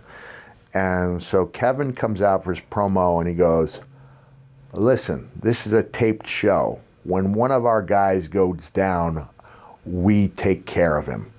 And he goes, okay, take two. Ready? Rolling, go. So he made his point, and he was suspended. I thought he was showing up, but he was 100% right. I don't know if that would have been better done behind closed doors, but I think if it had been behind closed doors, who knows would have seen it. Kevin's a smart guy, one of the smartest guys you'll come across. So he was making, I thought, a really bold statement and a really valuable statement, and he was making it in a public way. I hadn't heard that story. Thank you for sharing that. Let's explain to our viewers, this is before ECW and FMW took this barbed wire concept to a whole new level of no rope barbed wire. As you mentioned, we're just taking barbed wire here and wrapping it around the ropes. Is there magic to how that's done? Is there a better way or a best practice? I'm not saying can you quote unquote work it. I'm just saying we saw that same style of barbed wire match in Jim Crockett Promotions with Dusty Rhodes and Tully Blanchard. Right. But it is much more forgiving than the opposite version of that, right? Yeah. And I'd seen the wire would have been wrapped around almost like a boxing ring to keep it together. Right. Yeah. And I'd also seen it where it was brought in as two more strands in between the ropes. I can't remember offhand what it was with me and Eddie, but I did feel like whatever the predicament was one that would lend itself to allowing me to do that hangman, the one that later cost me my ear. I had gotten a great reaction doing that move on independent shows. And in World Class, Chris Adams had seen me do it with him on that show. Terry Taylor had seen me do it. You know, it was a move I could hit almost every single time.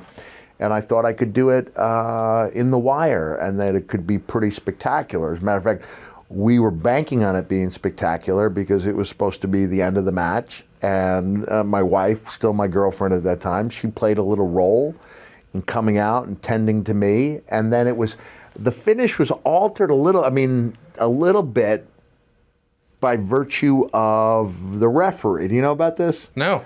Okay, so Eddie, I get tied up, and it's everything we want it to be, right? And I get more reaction, I get more exposure nationally for this than anything I've ever done, including WCW. It's in the magazines for months, and at that time, there was probably a 3-month lag. So some people aren't hearing about this match. By the way, this is not on a major cable network. No.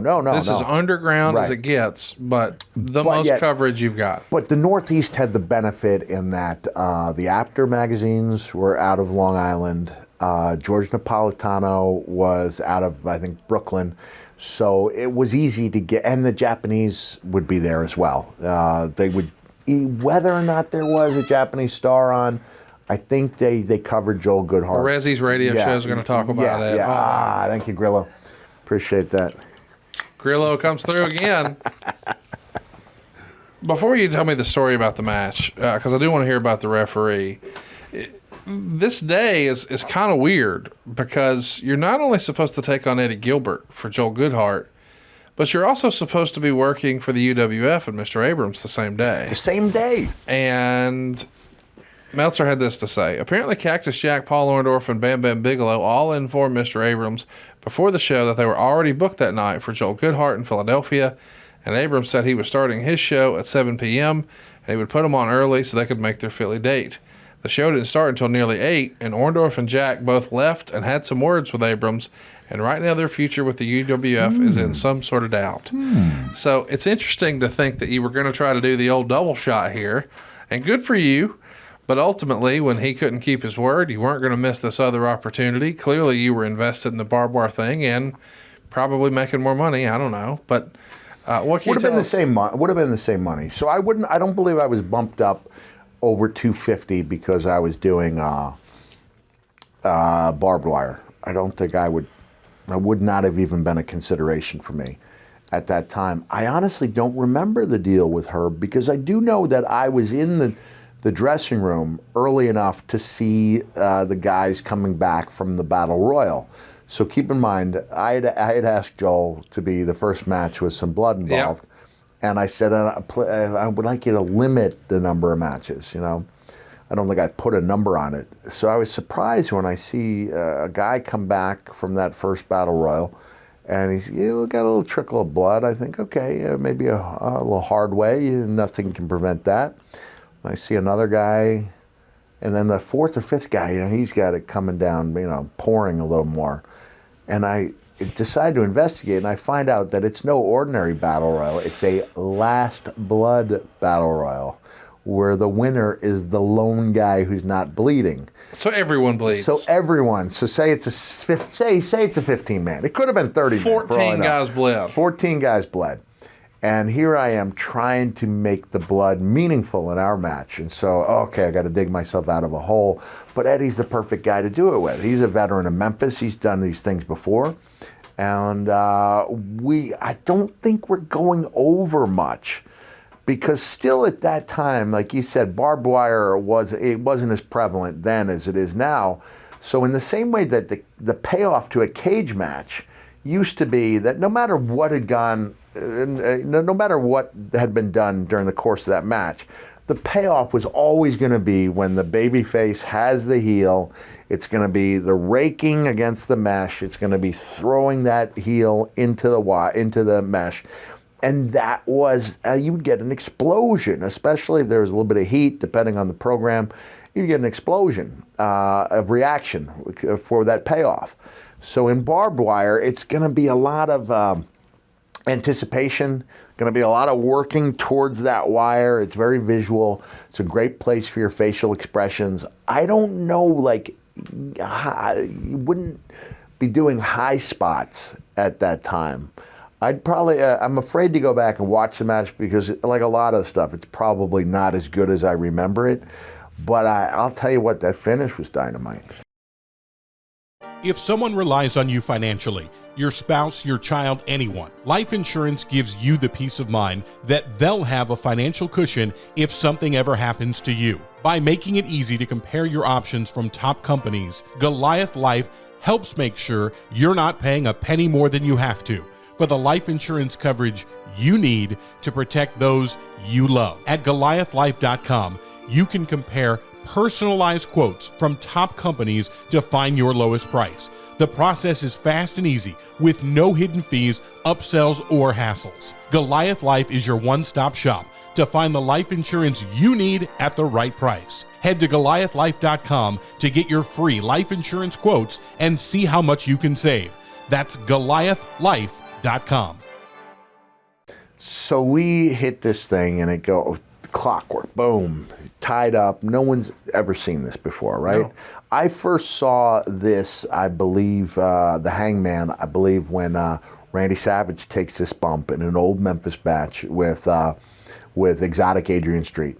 The next time, because I think they put it on Wrestling Gold. I thought, oh, that's cool. And then I see it as a non-finish to a match between Morocco and Snuka. So Morocco is counted out because he catches himself in the ropes. So this is one of those things I'm able to go frame by frame, see how it's done, experiment a little bit, boom. It's a timing issue, you know, right. A lot of hand-eye coordination, timing, momentum.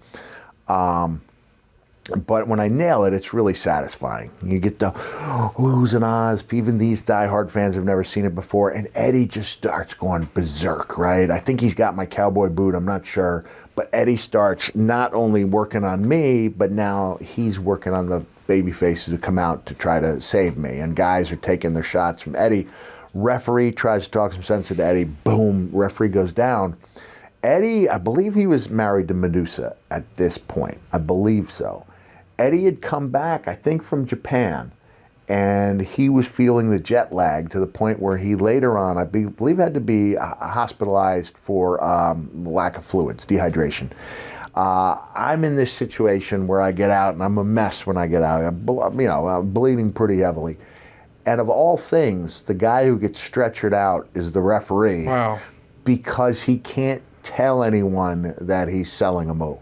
So to the fans, it's like, here's this guy, he's been wrapped up in barbed wire, and he's being helped out by 3 or 4 people. Eddie Gilbert is bloodier, I believe, than I am, and he's being helped out. And here's this referee, and he's going to the ambulance. He's going to the hospital in the ambulance because he doesn't know how to tell the EMTs that I'm fine. He's fine. The show draws 1,253 fans. It's a gate of $22,311. Meltzer would say the best match on the show was said to be a barbed wire match with Cactus Jack versus Eddie Gilbert. Both guys juiced heavy, and Cactus ended up hung in the barbed wire, and the match was stopped and ruled a no contest. Cactus's fiance came down to ringside to check on him since they were having problems getting him unhooked from the barbed wire, and I think everybody assumes that was not planned, but it was. For her to come down? All these years later, we're talking 32 years ago, 31. Yeah. I think it was planned. I'm not sure. I do know I was wearing the Brody shirt. You can see I was preparing a little bit because I had I don't want to say a scarf. I don't want to interject on MGF's gimmick and Jericho's gimmick. So it wasn't a scarf, but I had something around my neck because I didn't want I knew that the real danger was for one of those things to catch me as I was going over and catch me and tear me. And clearly no one wants to be part of that or see something like that. I remember my wife and we would drive home after every Goodhart show because he usually was the one big show. It wasn't a weekend. Usually a Saturday night, driving back to Long Island and just having that feeling of elation. And then attempting to get served at a restaurant. And Meltzer said after the match you had close to 50 cuts. Probably, is that right? Yeah, probably. I mean, they're mostly little ones, but But I think there was a pretty good one or two on my face.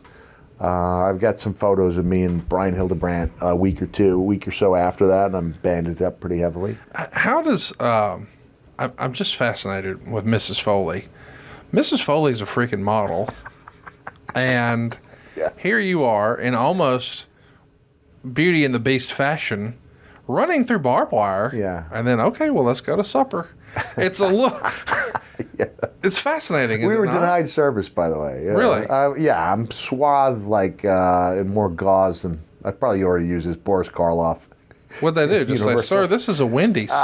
No, it was a nice restaurant. I had the $2.50 in my pocket. I was ready to. We're going to O'Charlie's. Yeah, We're eating good in the neighborhood. I don't think I was going through a drive-through, but it was still and we had I think I had Chrysler LeBaron convertible. How do they deny you service? Just because you have a bloody bandage all over you? Yeah, I mean, guys have been denied entry onto That's planes. not on the sign, though, that no shirt, no shoes, no service. It doesn't say no blood, no bloody bandage. But you've heard of guys not being allowed on planes? Yeah. Guys who would be in a bloody match and then try to catch a flight. And then, sir, no, we can't. We can't do that. I got on the plane following the King of the Death match in some really rough shape, but that was a day after. If I had tried to get on a flight right after that match, I think they would have been well within their rights to refuse service.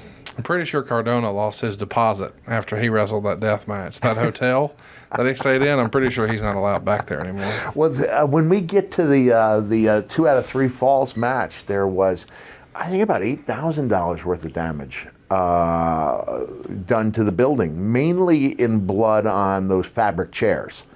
Because, these would be those big, thick, heavy chairs that were so cumbersome to use. And the worst, the ones I'm talking about, right? With the hinges.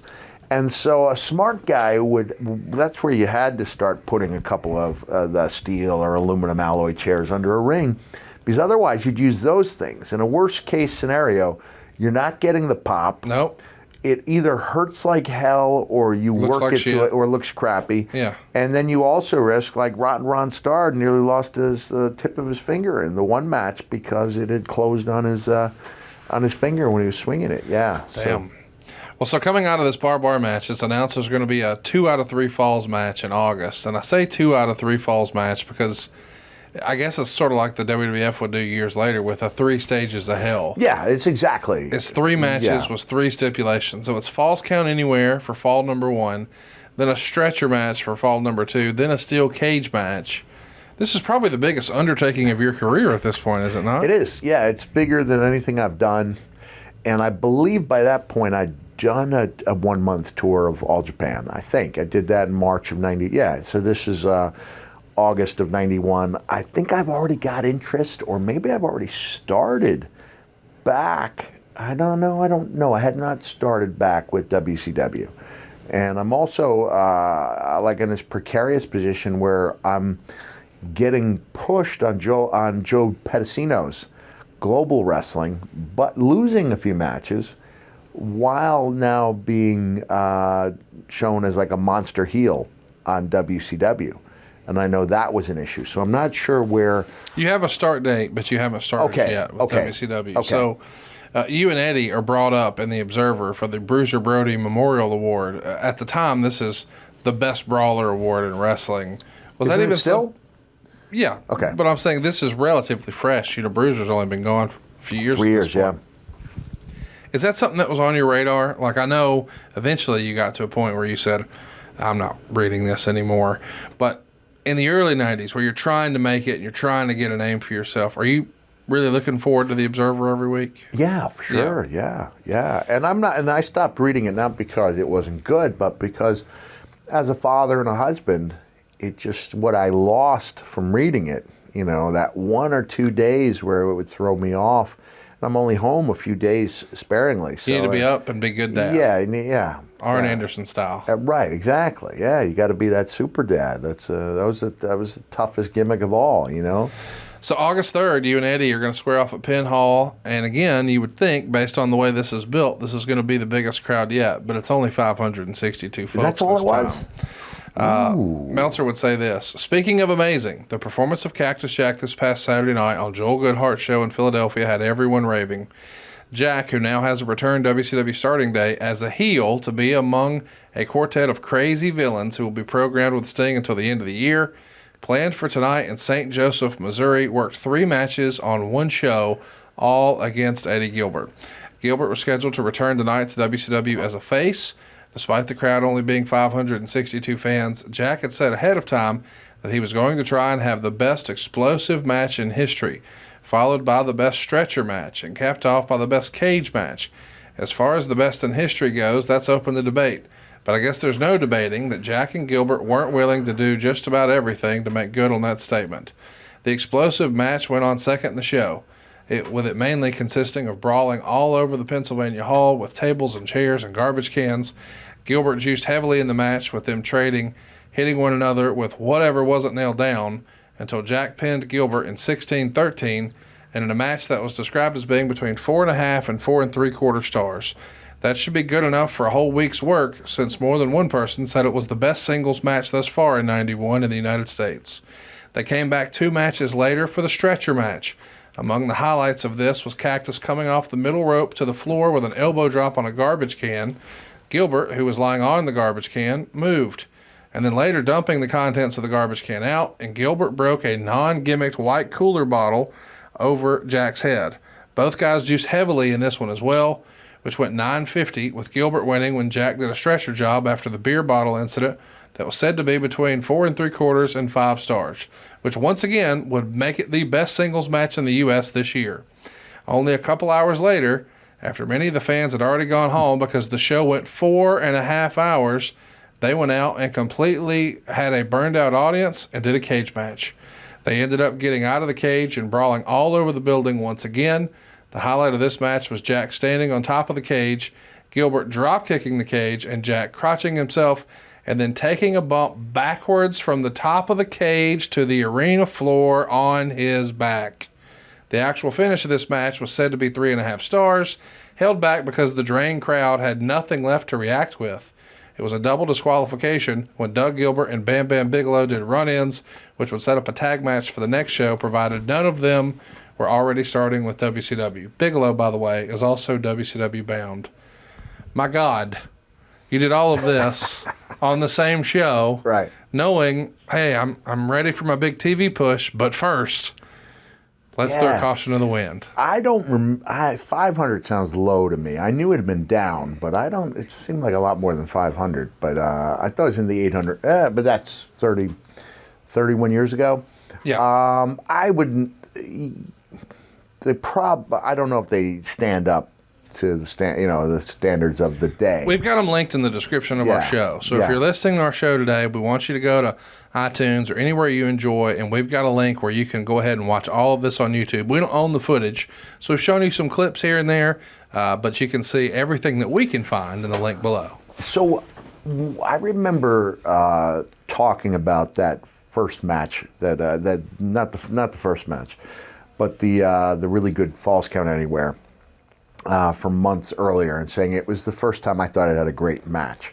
That before that I thought it had great moments, but that match with Eddie was the first great match I'd had. But I'm still such a believer in the moments because it's the moments that we remember. Yeah. Like we don't remember 30 Star ratings. Star ratings. We remember those moments and how they made us feel. Mm-hmm. The wine cooler, that was such a big spot. Now before we went on air, I said I can't remember who, so I don't want to attribute a name to it. Said like, wow, Cactus Jack talking about a non-gimmicked wine cooler bottle is an expose because you're letting people know that most bottles are gimmicked. I would say anything that makes people believe in what they saw was a positive thing. So if the average fan's belief is somewhere around non-fan around 0% is what's taking is real. Anything that involves reality and takes that up, and if you can suspend. Well, it can go the other way. We saw Jericho hit Punk years ago on Raw, and it crumbled in his hand before he hit it. I mean, and I think it happened on Nitro with Russo and Flair or something like that. It was like a Statue of Liberty, but it crumbled before it hit him. Yeah. Versus when you guys were doing it, when you did it. Especially, when it's the bottle that's in the can that we're using. When Eddie takes it and dumps it out, a gimmick bottle is probably going to break or crack. And then Eddie is able to take that bottle, and this is where the moment comes. He looks at it, and it's like this moment. I think he points to it, and he registers with the crowd. He's got the facial expression, so he builds the anticipation up so much that when I come out of there, and there's a great photo taken of that moment of impact, and just Eddie's bleeding heavily, and that bottle just boom, and explodes and goes everywhere. I think the fact that people knew it was real, they knew already, I think, that it had to be real, or they were guessing it was more likely to be real because of the wear and tear it had been through during the course of the match. And here it comes, boom. It was really a dramatic way to bring about the ending of that match. Years later, you would do a bottle thing in ECW that I just discovered in the last year or so. The bottle that might break. be the most brutal thing I've seen on Twitter in a long, long time.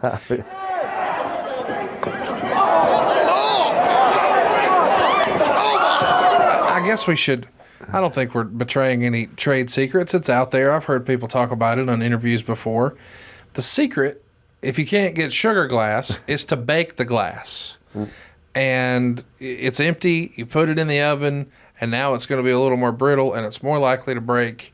You clearly did not subscribe to that theory. No, look, I use bottles 4 or 5 times during promos to break, and I've probably been hit 4 or 5 times over the head.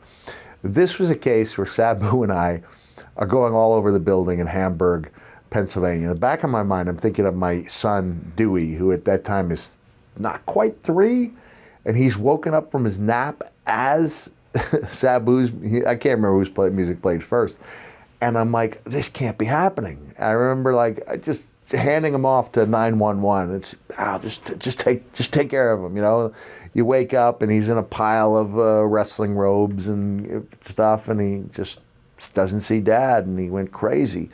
As he should, So now I go, and Sabu ends up impaling himself on the guardrail. He does the moonsault, I think, from the second rope, may have been from the turnbuckles. And I felt like an outfielder trying to catch him. It was like, this one's over my head.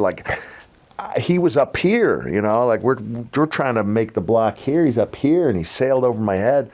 He lands on that guardrail, and he's going, give me time. He needs some time to recover. And from there, we end up having a really good match. And as we're brawling, I see a garbage can with a bottle. I think it's a beer bottle.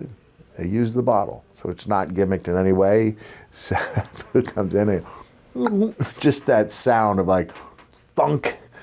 And now we've already introduced it, right? We've got to use it again, right? And it's a unique, I think, a very useful study in audience participation, and that the first time they're so into it, But then when they don't get explosion, by the 5th time, it's almost like they didn't want to see it anymore. You're hurting a guy for real. A guy for real. And then finally, that 5th time, it exploded. There's some danger to Sabu, too, Could have destroyed his hand. Are you guys able to communicate, or is it just nonverbal, keep going? I think I said, I think he'd say again to stop. Yeah, I think he was calling for an ethical ending to that match, but no, we got to do it. And now I'm not bleeding, but I've got 5 lumps on my head. You look like Fred Flintstone. Yeah, got the goose eggs, and now Does your son even recognize you? He's calmed down. Yeah. And he asked me if I won. No, I didn't win, but it was a good match. And then we drove. It was about a 3-hour drive to my parents' house. So over the river and through the woods. My favorite part of that whole story is not the bottle piece. So then I just hand him to 911. Don't choke slam my baby, sir. I'll be back shortly. Are you feeling stuck making minimum payments on your credit card debt? SaveWithConrad.com can help, and you don't need perfect credit or money out of your pocket to do this. NMLS number 65084, equal housing lender. Oh, and did I mention no house payments for 2 months? Get rid of your credit card debt and lower your monthly payments right now at SaveWithConrad.com. From your book, talking about this match, and what a spectacle this was. 3 matches in a single night. I actually felt like I was in the best shape of my career as I pulled into the Civic Center. What followed were 40 minutes of what Eddie Gilbert actually called the best matches of his life. Coming from Eddie, that was high praise, as he was one of the most talented and hardest working guys in the business before his untimely death 3 years later in Puerto Rico. That is gigantic praise, that he thought those were the best matches of his career. And at this point, he's probably given you some of the best matches of your career, too. I think it's important to say that as great as Eddie was in the ring, his real calling was creative. And that's where I think his heart was. He loved to tell those stories. And if Eddie had lived, I believe he would have been a major force with either WWE or with WCW. He might be in AEW by now, but Eddie was only a handful of years older than me, I believe, right? He was maybe 31 or 32. Not an old man. Yeah. And clearly his best years, as a guiding force. And he was a guy that liked projects. I'm going to take this guy, I'm going to nurture this guy. And to make them believe in themselves, that's a big deal. And sometimes that's the difference between being a good worker and a worker who clicks and goes on to be a big draw and a huge star. Eddie had that type of ability. And I'm so glad. Had it not been for those initial shows with DiNucci in 86 and 87, where I met Eddie and Missy. Missy, I think we talked in a previous episode. Missy and Medusa. Eddie was quite the salesman. A lot of our younger fans and listeners who just are familiar with your WWF career, maybe, they probably don't know the story of Eddie, and I'm glad that we got to share some of that, because I can't help but wonder, with all that ECW became, how important he would have been with all of that, and obviously all the craziness of the Monday Night Wars, or even now with AEW and WWE and Impact. I mean, what a mind he would have been behind the scenes for somebody. Oh, man. Hey, I want to tell you, one of my big regrets was that I did not participate in one of the Eddie Gilbert memorial shows, because at that time I was an ECW guy. It was an NWA show. I did go to the luncheon that day, and I know the family appreciated that. But man, I understood the reasons why I wasn't supposed to do it. But that's where I wish I'd just spoken up and said, "Listen, I have to do it. I have to do it," and I didn't. So I wish I had. I did the halfway thing. I went to the luncheon. So to the Gilbert family, especially Doug, sorry I wasn't there. I should have been. But I hope in particular that Doug has enjoyed listening to this, because Eddie was his older brother. He obviously idolized his brother. And, there's so many people whose careers he touched with his wisdom. Talking about the top, Sting. I don't think Sting, he helped get Sting going, man. Yeah, I don't know if Sting would have been in the equation. He might not have had the chance to work with Flair. Yeah, if it wasn't for might Gilbert. not have had Eddie not brought out the best in Sting before that. So there were so many guys that he was instrumental in. Rick Steiner, he was really instrumental, and Rick Steiner. Eddie was great. He was a great idea guy. He was a great show. He was an old school wrestler who was a great showman, a great brawler, but could be the consummate technician, and just a guy who could do it all and who played way above his weight. So that when I was working with Eddie, I was probably about 270. Eddie was probably about 210, but he was so good. It was believable. Believable. He was so good as a heel. He was a great heel, and I'm just so glad that our paths crossed. One of the more famous stories in wrestling for a long time was how he was the guy steering the ship for ECW, and then one day something in Eddie's life changed, and Paul Heyman was the guy. Yeah. Do you know what changed? I don't know. It seems like it's one of wrestling's more better kept secrets, but unfortunately, we lost him way, way too early down in Puerto Rico, and It's just we say that a lot about wrestling. And I had seen Eddie just a few months before that. I went to Puerto Rico. I always said I wouldn't because of what happened to Brody. But I did go when Eddie and Dutch were booking Puerto Rico. So I worked with Glenn Jacobs there for a couple of nights. Was he Unabomb there, or what was he doing there? I think he was Unabomb there. Yeah. I'm not sure. Okay. Don't quote me on that. But clearly, he had a world of talent and a great look, and he was going to be an evil dentist.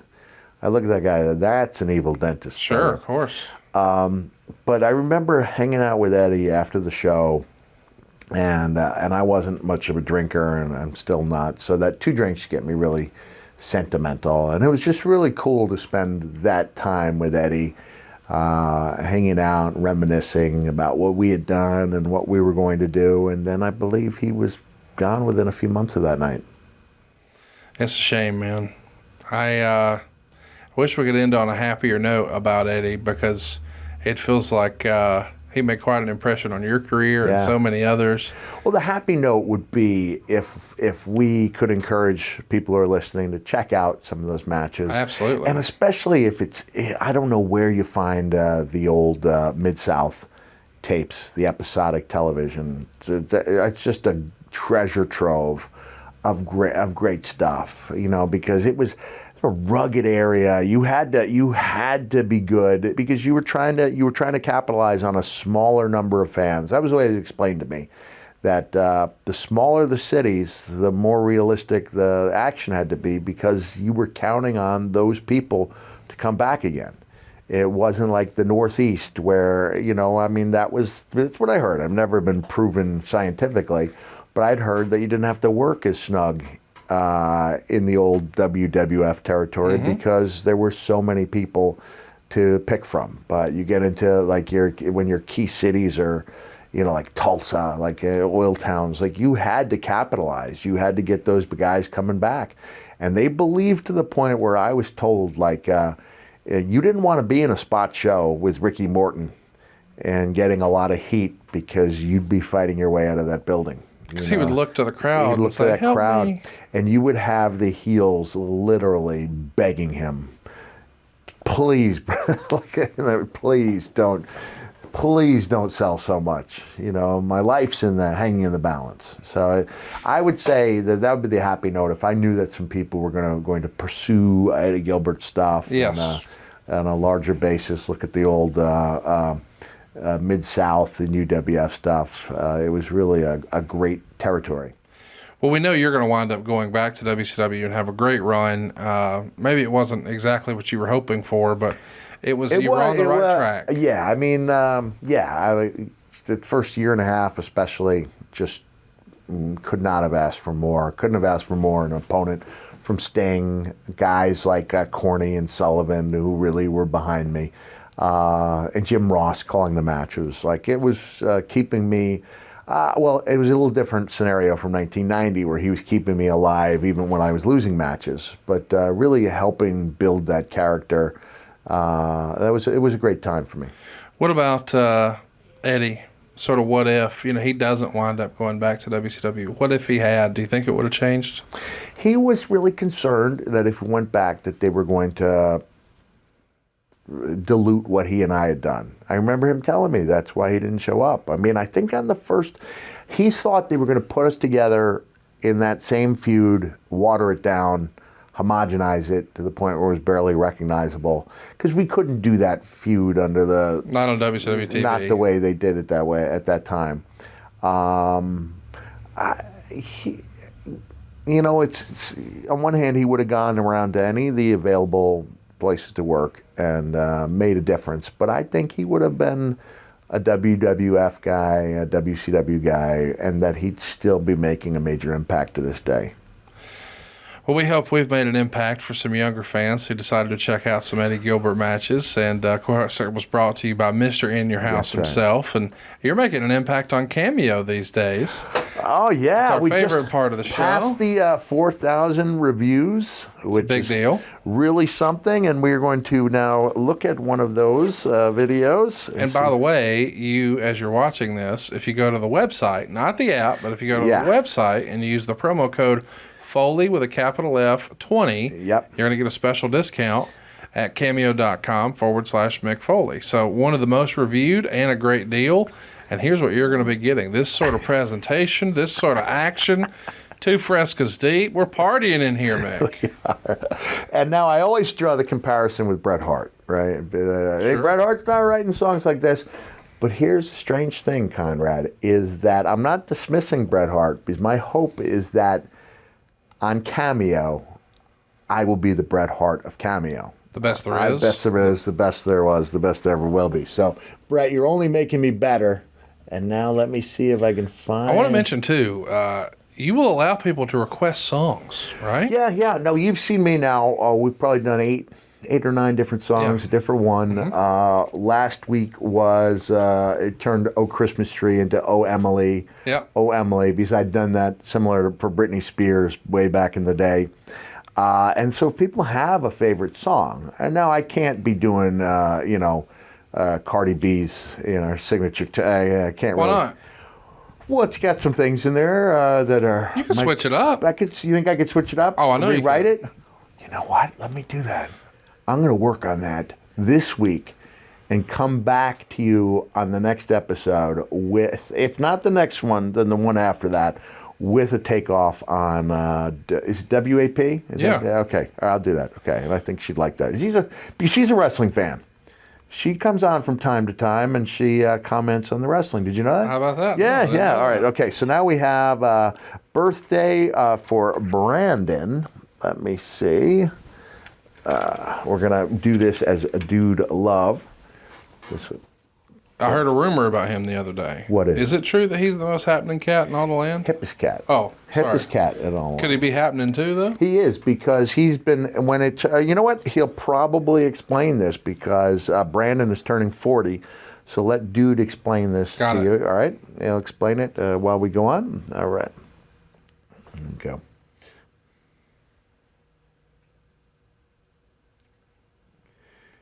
Hello, Brandon. This is the hardcore legend Mick Foley. You're looking a little worse for the wear, in case you were expecting that classic, like, mid to late 90s Cactus Jack. There's a little age around the eyes. The hair is no longer cascading down below the shoulders, but I can prove my identity. There we go. There's one ear.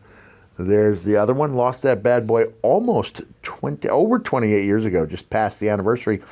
A couple months ago, and I understand that you have a birthday coming up on April 12th. I know that because Eric has seen fit. Yeah, he was thinking to himself, wow, what better way to celebrate Brandon's birthday than with a personal video message from his all-time favorite wrestler. It turns out The Rock's not in Cameo, so he settled for me, but I'm okay with that.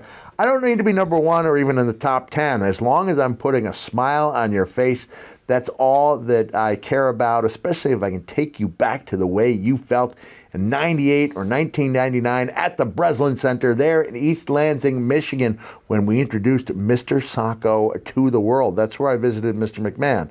I'm not sure if that's the exact date that Brandon and Eric are talking about, but that is the birthplace of Mr. Sacco. And now turning 40, living in Chicago, you love hockey and baseball. You're a huge fan, and you also let Eric borrow my autobiography, Have a Nice Day, thereby depriving me of the royalty that I would have received many years ago. But I'm going to try to forgive that, and I'm going to try to put on a happy face, especially as I introduce to you the man who is the hippest cat in all the land. Please say hello to Dude Love.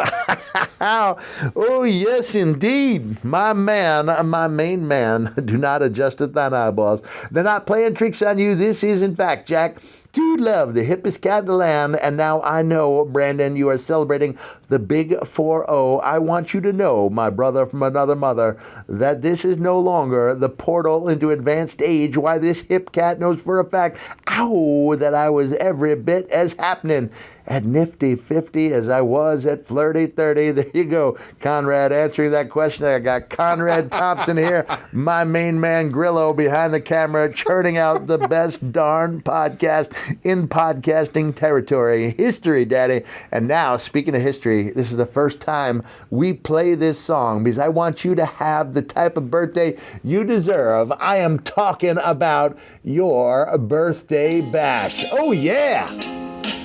Can you feel it? Can you feel it deep down in your bones? I'm talking about your birthday bash. It's a very special day. Everyone's dancing groovily in the Dudes in Passion way. Oh, yeah. I'm talking about your birthday bash. It's a happening time of year. Listening to the dude sing this tune, all your blues are gonna disappear. Bye-bye. You will get this kooky kind of feeling when you hear Cactus Jack say, I'm not begging, but save some cake for the hardcore legend. Talking about your birthday bash. I hope your big day's nice. Everyone's eating birthday cake, but save the dude a slice sax solo. Dude Love here sending you birthday greetings of peace, love, and understanding the heartfelt hope that this video, this birthday will be the hippest, the grooviest, the downright mellowest of them all. Ow, have mercy. Wow, dude, whoa, pay no attention to that man. Whoa, what the heck happened here? No, I don't want you hitting me with that. No, it's not fake. It's three different guys. Okay. All right, listen, Brandon, I'm so sorry this ended on a sour note. We try to bring it home in style, but you are a part of the Foley's podcast. Brought to you, Conrad Thompson, Grillo, and Mr. In Your House, because no one came through when it mattered less than me. Yeah, thank you so much for being a fan, and may all your days be nice. Yeah, I'm running out of things to say. There we go. Well, there you go, boys and girls. Check it out. Cameo.com/Mick Foley. Be sure to use that promo code Foley20, capital F and Foley. Going to get a special deal. It's good for everything, man. Birthdays, anniversaries, just a little pick me up. Why not? Just to pick me up. Because I don't know if we got into this. I've ordered 4 for myself, and I've been extremely happy on 3 occasions. A little disappointed on 1 occasion, but I'm glad I had that experience because now I know how I don't want people to feel. Like, I expected a little more. And so I try to give a little more. Try to do it. You know, I think we've already given Janice from Friends her props because that's the way she gave me a great video. I felt so elated, and then that led to me binging Friends in a way that I never would have otherwise. That's awesome. We hope that when I do a video that it makes you feel good, not just for those 3 or 4 minutes, but for the entire day. And we hope that you guys go binge some Eddie Gilbert today. And we'll be back next week. What a show we've got next week, Mick. We're talking about the JR interviews from 1997. Ooh, wow. We'll even carry it through King of the Ring 1997. Hunter finally gets his moment, crushes that scepter over your head. A lot of moving parts. Brett and Sean are in a backstage fight. We'll talk about that and a lot more, but it's all about the interviews with JR. That's got to be one of the most important moments in your entire career, right? Oh, yeah.